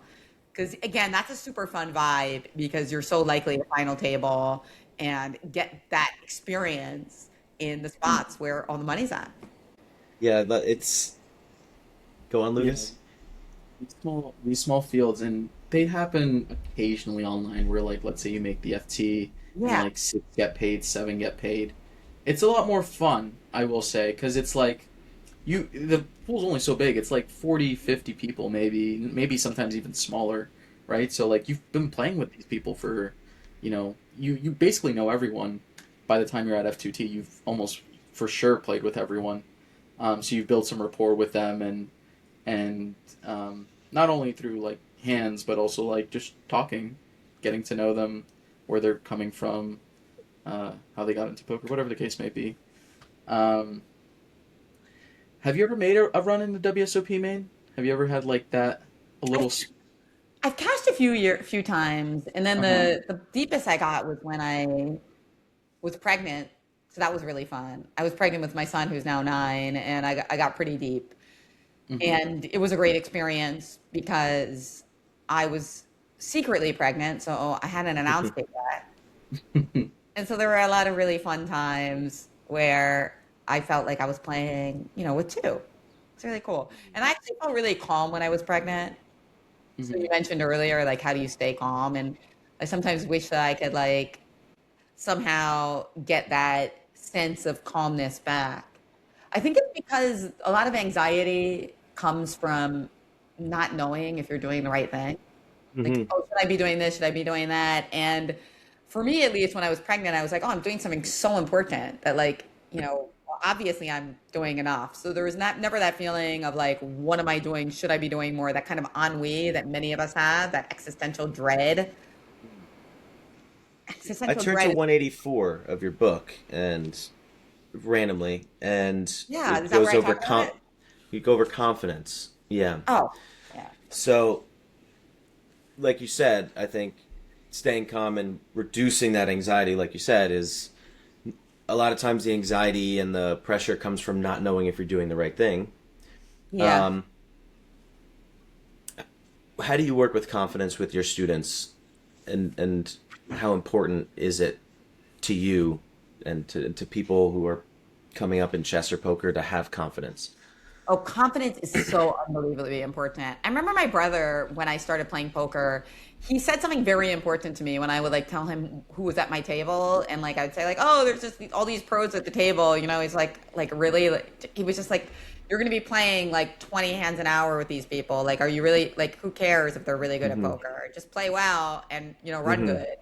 And I feel like that's actually really good advice that, like, at the time I was not a pro and I was probably the newest player at the table, but I feel like that's really good advice. I don't like it when students get worked up about how tough their tables are. Mm-hmm.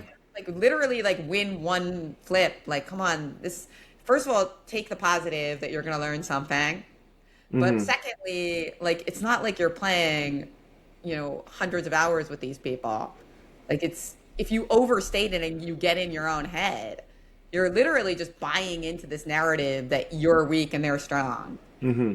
Get out of that narrative. Mm-hmm. Do not allow that to be amplified by complaining to your friends that you have such a tough table.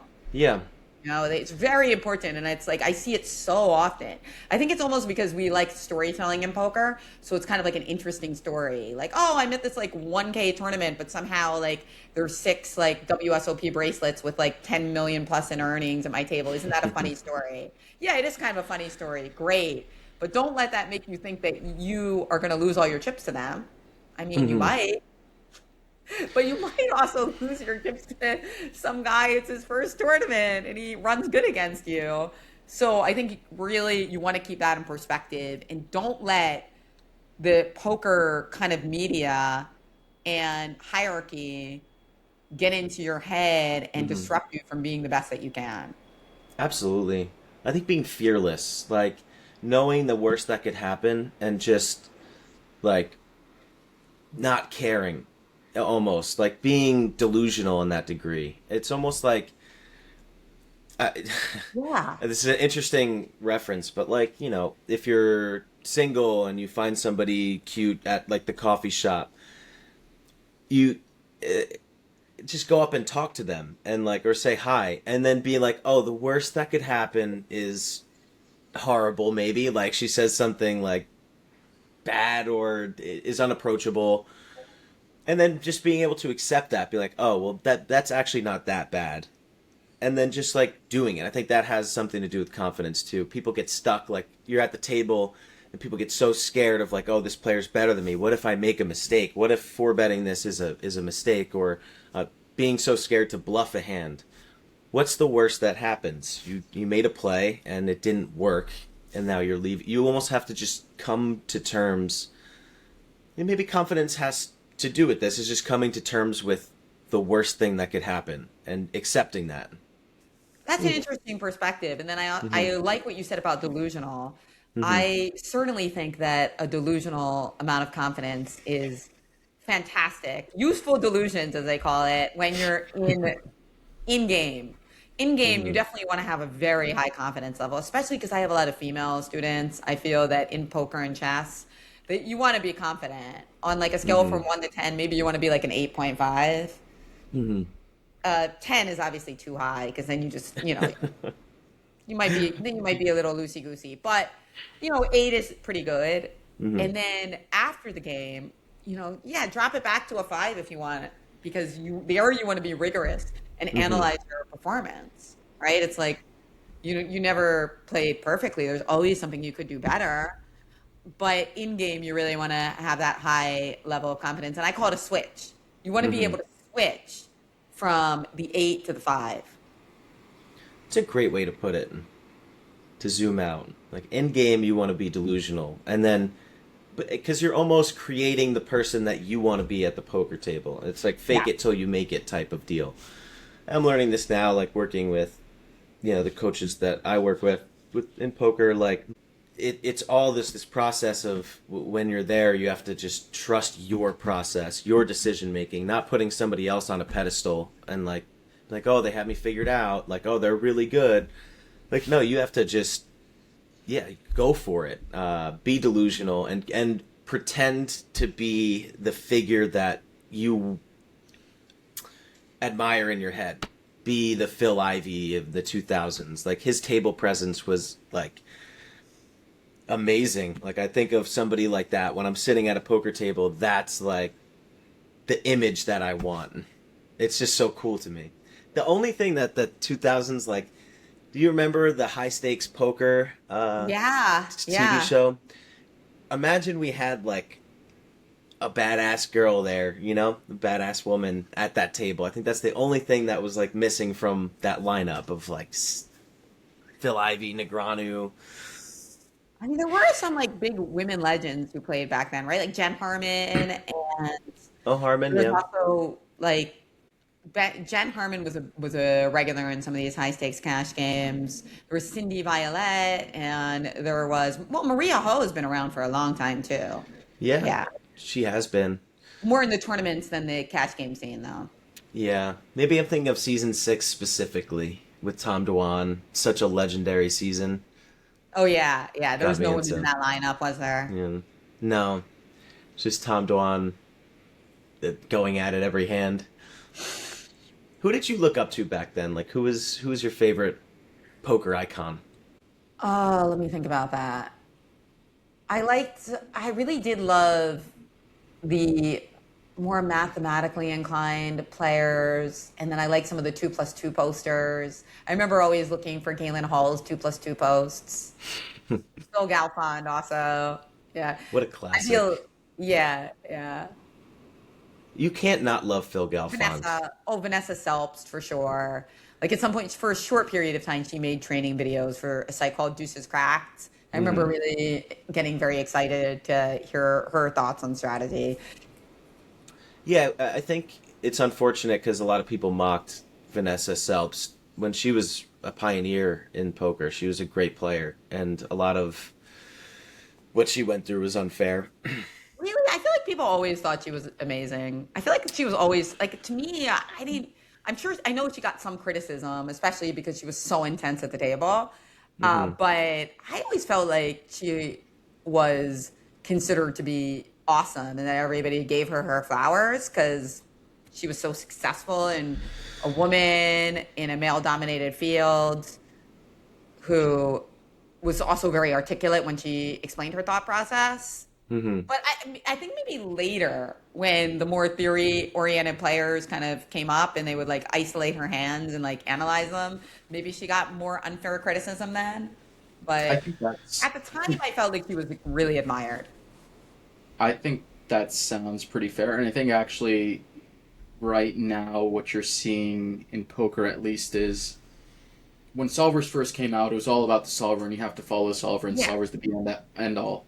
And now you're seeing sort of an opposite approach where people are trying to use solvers in a more exploitative way, where they're yeah, realizing, oh, I'm playing a human. I'm not playing a robot. I'm not playing a machine.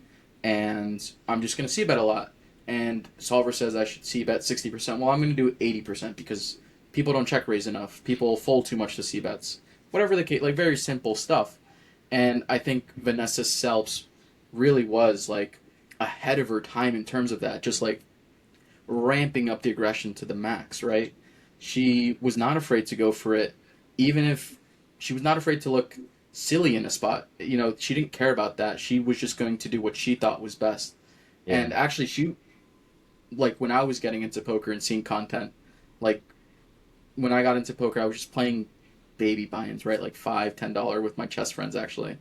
And I would be watching, like, the big game, and, like, I would see Vanessa Selps on all, like, these highlight reels. I was just seeing her over and over and over again. So she actually had a good amount of like I've seen so much Vanessa Self's content actually.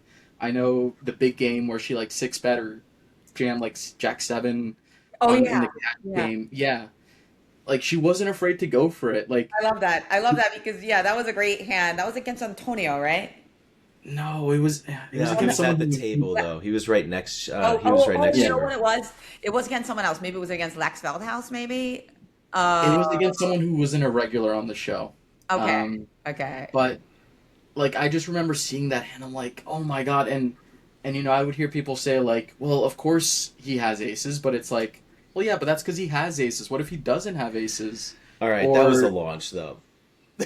maybe a little bit, but like she's not afraid to look silly. There was a No. spot where like they were in like a pre-flop clicking battle in tournament. I think she had like ace seven offsuit versus like pocket fours, and it like Kevin they're in the McPage. money. Yeah. Yeah, yeah, and they're in the money, um, and like all these buttons are being clicked, and it gets in, and the cards are on their back, and it's like, how are we flipping? Like, what's going on here? And she loses the flip, but like she wasn't afraid to do these types of things. She has Mm. that legendary hand where, I think it was her versus there's another female player where she has Sh- top vote versus Oh quads. yeah, She almost Giselle. folded. Hmm. Yeah, and she like basically said like, yeah, this is kind of like quads, and was like almost right, and maybe she would have found the fold if she had the right suit. Right. Yeah, Yeah. Um, I remember that that is hand. ahead. I mean, that's so ahead of her time. People weren't looking at suits in spots like that yeah, back Although then. this Like, was a little bit more recent. I think she was mostly retired from poker when she played it. Like I hmm think it was like six, maybe 7 years ago. Like yeah, yeah, but still. she yeah, no, she. I mean, such a one of the legend. things that always impressed me about Vanessa was that it didn't matter the buy-in of the tournament. I mean, I think like somebody like Ike is like this too.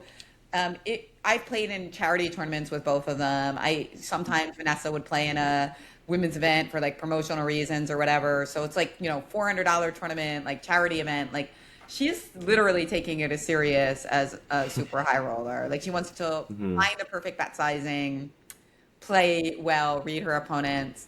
One time she was playing against a charity tournament against my husband, who doesn't really play poker at all, and yeah, he said that he loved that because it was kind of fun to get to play against one of the best of Hmm. the world, who was trying to like stare him down and like figure out if she could bluff him off top pair. He doesn't play any poker. That's so funny. Yeah, she's a pioneer. That competitive mindset is really important. And Um, that, yeah, and that ability to think independently and go with it. I mean, that's a big thing hmm. that I write about in Thinking Sideways. Hmm. Like trying to find an option or a way of thinking or being that is not normal to everybody around you, but you have the confidence in yourself to do it. Because honestly, these days, differentiating is really important. You see this trend in like this Western society, capitalist society, that being different and carving out your own space is really, really valuable rather than Hmm. like conforming. Obviously depends on the situation, but you can even see this in the names and the history of names. It used to be that certain names like Michael and what are some other really common ones? Like Michael and John were not only the most common names, but they took up a huge, huge percentage of the names that people were called. Mm. Now, people try to differentiate. So even Mm. the most common names take up a much lower percentage of the total names. And Interesting. you'll hear that when you see people trying to name their children. They'll say, like, I want a Hmm. name that is classic, but not super popular at the same time. That they're Mm. trying to find like both a great name that people like won't make fun of, that is, good for both like informal and formal purposes, but that is also differentiated. And so I think this skill of being able to do things a little bit differently is so valuable these days. Absolutely. Yeah. Yeah, and that positive self-talk, I guess, going back to confidence.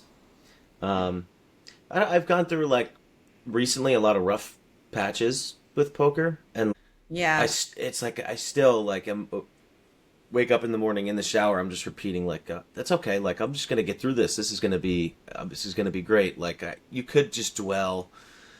Poker teaches you so much how to approach things in the outside world too.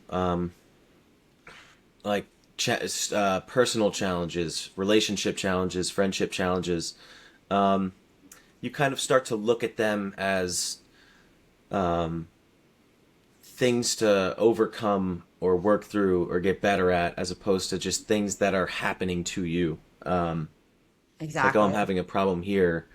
It's not just like, oh, that's just an issue on its own. It's just something that you can tackle. Like, I don't know. I think playing a sport like chess or poker or something that is competitive is really important even in your adult life. I think people lose that after like high school, college, where they're lacking that competition aspect in their life that's so important. I agree with you. And I think that one of the most useful things that poker can teach us is that when we're in a downswing, and I had a real tough couple of years myself, Hmm. the goal is not necessarily to win a lot because, if you're running bad and the cards aren't going your way, you just might Hmm. not win. It's to lose less than other people and Hmm. to, keep your head above water. And then the corollary to that is that when you're upswinging, you have to make the most of it because we all know that upswings aren't forever. And so, Yeah. you really want to take those opportunities, make the most of it. And so a lot of people say resilience is really important, that you Hmm. should be resilient and you should keep working when you're getting, hit and hit by life, hit by the cards. Hmm. I think that actually it's almost the opposite, that when things are going your way, Hmm. like go with it, hit hard Hmm. when things are going your way. Things are going Lucas's way right now. um, Definitely on the good side of variance as of late. Shit changes real fast in this game. it does. It can be fleeting, both Enjoy it. the positive Exactly. and the negative. Enjoy it. Enjoy Yeah. it. Because you just Yeah. don't know, enjoy it and make the most of it, learn a lot. Hmm. Because again, people say you learn the most when you lose. I've always thought that was BS. You learn just Hmm. as much when you're winning. In fact, sometimes you learn more because you're Hmm. able to avoid all of the anxiety and the ego issues because you're doing great, and so you can Hmm. think about things very rationally sometimes when you're winning. I mean, of course, it Hmm. depends on the person, but I personally think that you either lose or you learn is total BS. I think like You you learn either way. yeah, you learn either way, and you can learn just as much from your wins. And Yeah. don't Yeah. neglect that opportunity because that's where Hmm. you often have the most leverage when you're winning. Hmm. Yeah. They both go hand in hand. There's the yin and the yang. Oh, It's you win or just you learn is the expression. Sorry. you win or you Yeah. learn. I mean, yeah, maybe you learn more when you lose, though. I don't know. You're more hungry when you're losing, but maybe You that's a personal error of mine. That's I probably good. think Mm. I think it's easier to seek more information and more knowledge when you're downswinging because you're searching for answers. Why is Right. this happening? Type of thing. What am I doing wrong? Whereas when you're winning, it's like, oh well, I'm the best, of course, Or it can be Re- easy to get into that the winner's tilt mindset. Yeah. Um, Resilience. Yeah, but that's also yeah. something that I noticed. Like, nobody ever tells me a bad beat story. Like, very rarely. It's Hmm. super rare that I get people to tell me bad beat stories. But what they do is Consider tell yourself me, lucky. yeah, maybe I just tune them out, but they tell me fake coolers. Fake Hmm. Uh-huh. coolers. We've all heard fake Yeah. coolers. Yeah. Yeah. Like, Hmm. I had ace king and they three bet me and I four bet and they had kings. Could I have found a fold in this spot? It's like obviously no. Like, come Hmm. on. Why are you telling me this fake cooler? Yeah. So I think the fake cooler is dangerous because it's like Hmm. you lose in a situation and the analysis of it is not very interesting. But Yeah. you spend your time looking at that because you lost, as opposed to something that might be more useful or interesting, but you won, so you just overlook it. Hmm. Right. Right.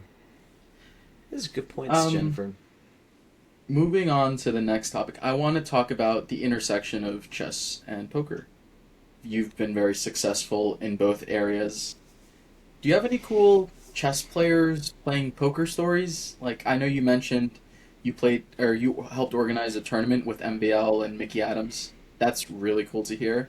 Have you ever played poker with some of the top 100 in the world? And do you, from what I understand, I know Hikaru's talked about it a little bit as of late. he likes playing poker and has mentioned that I know Magnus has made live stream appearances and tournament appearances on HCL. I think Norwegian Championship he played in. Do you have any cool poker stories with some of these top chess players and what they're like on the felt and playing Oh poker with yeah, them? I played in tournaments with Magnus Carlsen. He actually played in the EPT Monaco a couple years ago, and Oh, that was okay. really meaningful. Is like I had heard rumors he might be there, Uh huh. but then I didn't see him on any list. So Hmm. I went in to my elevator about to play my first tournament of Yeah. the series, and Uh huh. I look over, and the only other person in the elevator is Magnus. And That's That's so cool.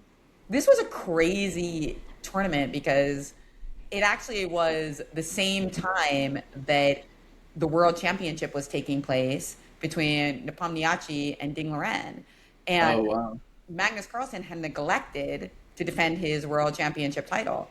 Hmm. He decided that he did not want to continue playing classical chess. And so it felt very fitting that he was somehow not in that match, but playing a poker tournament instead. And he did really well, actually. He ended up coming like 63rd place out of whatever, 1,000 players in EPT Monaco. And the only reason I remember was exactly 63rd is not because I'm some savant who has an insane memory, but because it's so close to 64.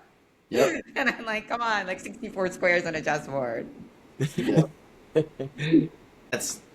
That's I didn't put two and two together, but I'm a 1,000 elo, so I got to catch up to you guys.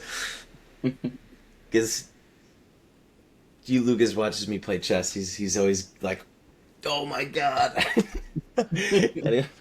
Random, but that's Magnus is getting into the game.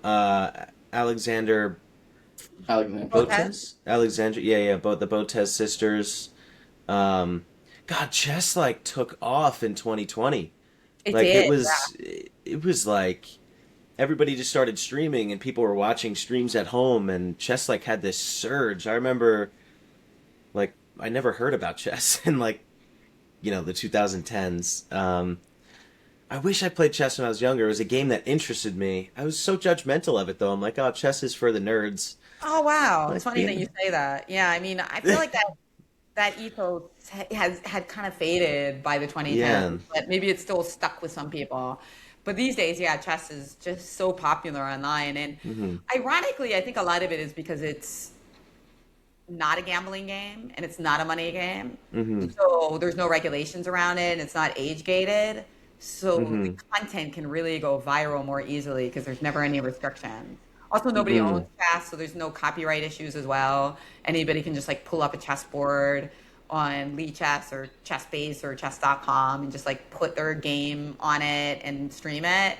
So the fact that chess is free, unowned, and unage gated, and you can't make money from it is the reason why you can make money from it in the attention economy, which is like Hmm. this like double reverse kind of card, right? Yeah.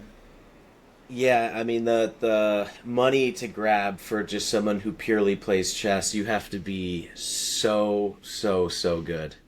Well, yeah, to Like actually win top. prize monies and sponsorships, Hmm. but I think some people have made quite a lot just from the attention economy Yeah, because Yeah. absolutely. because the chess videos can be so popular. Like in my Instagram account, I post mostly stuff about my appearances, my interviews, my books. But invariably, the videos and the reels that do the best are the reels I post with me teaching my son chess. Like Oh. we put a chessboard down, and then we have a little chess diagram above that kind of shows what we're looking at on the board, and I teach him like a checkmate or opening. Hmm. And the algorithm and the AI is clearly recognizing this as something that's going to be interesting to a wide swath of people. So it pushes it out into the algo, and like all sorts of people that I'm not connected to watch it. You're raising a young chess prodigy in the making. Yeah, well, and he also likes doing videos, so he likes the content streets too. That's cool. Is he a Levy fan? Levy Rosman? He Gotham does Chess? like Levy, yeah. Yeah. I'm just interested in YouTube in general, which is a Hmm. little scary, but we do supervise it. But Hmm. some of the videos that he's interested in are super interesting. Like he'll look at like lawyers and like, Mm. botanists, and some of them are a lot less exciting. Well, at least good influences at least, right? Yeah. yeah, I just the intersection. What's something you think chess players could take from poker players, and what's something you think poker players could take from chess players? Well, there's poker players I think could learn from chess players what it really means to lock in, because Mm-hmm. chess players are so good at this like elite levels of focus that they do when Mm-hmm. the position is like really demands it. Mm-hmm. And it's almost like this beautiful meditation where all you're looking at is the board. It's like a fusion of the chessboard with your brain. And it's a really beautiful thing. And I think that once you feel that, you want to feel it in other parts of your life. So that ability to merge your own brain with something outside of it and lose everything else, including time. Oh, that's super cool. And yeah, poker players using this at the actual table might be kind of awkward, but even while studying, it could be an experience that they would like. Now, what can poker players learn from chess? Wait, that was what What I can said. chess? And What what can can chess chess players? players learn from poker players? Mm-hmm. I think I I think a lot of chess players aren't that good with money. They don't know that much about business or money. So Okay. poker would teach you that real fast, right? That if Yeah. you one of my favorite metaphors for poker and finance is that the blinds basically represent inflation. So if you put your money in a 0% interest account, just leave it in checking, you are literally losing money. It doesn't seem like it. It seems like the money is the same, or if it's going up 1%, it seems like it's going up a little bit, but you're not keeping up with inflation just in the same way if you're not playing hands in poker, the antes are swallowing up your stack. Mm-hmm. So chess players never really get that kind of financial education because usually schools don't teach you either. Whereas Mm-hmm. poker, you kind of get it at some point. I'd be careful taking financial advice from many poker players, but some are very good at it. That's um, I mean more from the game itself and the Yeah. yes, lessons the game hmm has to teach, less specific poker players. that Mm-hmm. makes sense. Um, well, Jennifer, we've held you for a long time. I guess to wrap up, we always ask our guests, what is on the agenda for you? Are you heading to any events? Are you more focused on chess these days? Is poker still a Oh big yeah, part of your no, life? Are you? definitely. You're very busy. Yeah, you'll see me at the definitely in Vegas for the World Series of Poker, Mm-hmm. and I'm looking at playing in EPT Barcelona. So I'll be Ooh. on some poker stops. Anything that's in Philly, I have a high chance of being at. And then for chess, I'm going to be doing various events around Thinking Sideways. In Texas, I've got an event coming up, actually close to the lodge in Round Rock. So that should be really fun. And I'll be in Michigan. I am super excited about doing various events with Thinking Sideways. And one group of people that have really resonated with the book is young people, like really young, as young as like 12 or even 9, have So read cool. this book. And so I feel like it's like a great graduation present if anybody listening to this is looking for one. And I'm just super excited to get out to groups of people from kids Mm, to corporates to talk about its themes and how we can kind of get better at life via the lessons of chess and poker. awesome. Thank you so much for your energy and coming on here. It was a lot of Thank fun. you. Yes. It's Thanks a, for having me. yeah. Jennifer, it was a pleasure. Thank you for coming. We appreciate it. Yeah. And I hope to see you guys in Vegas or at least online. Or Yes, both. both hopefully. I might make my stop in Vegas for the Monster Stack. I don't know. It's such a commitment. I like playing online. Yeah, online gets good in the summer, so I don't blame you. um, Jennifer, thank you so much for coming on. We really appreciate it. Thank you for having me on Uncapped.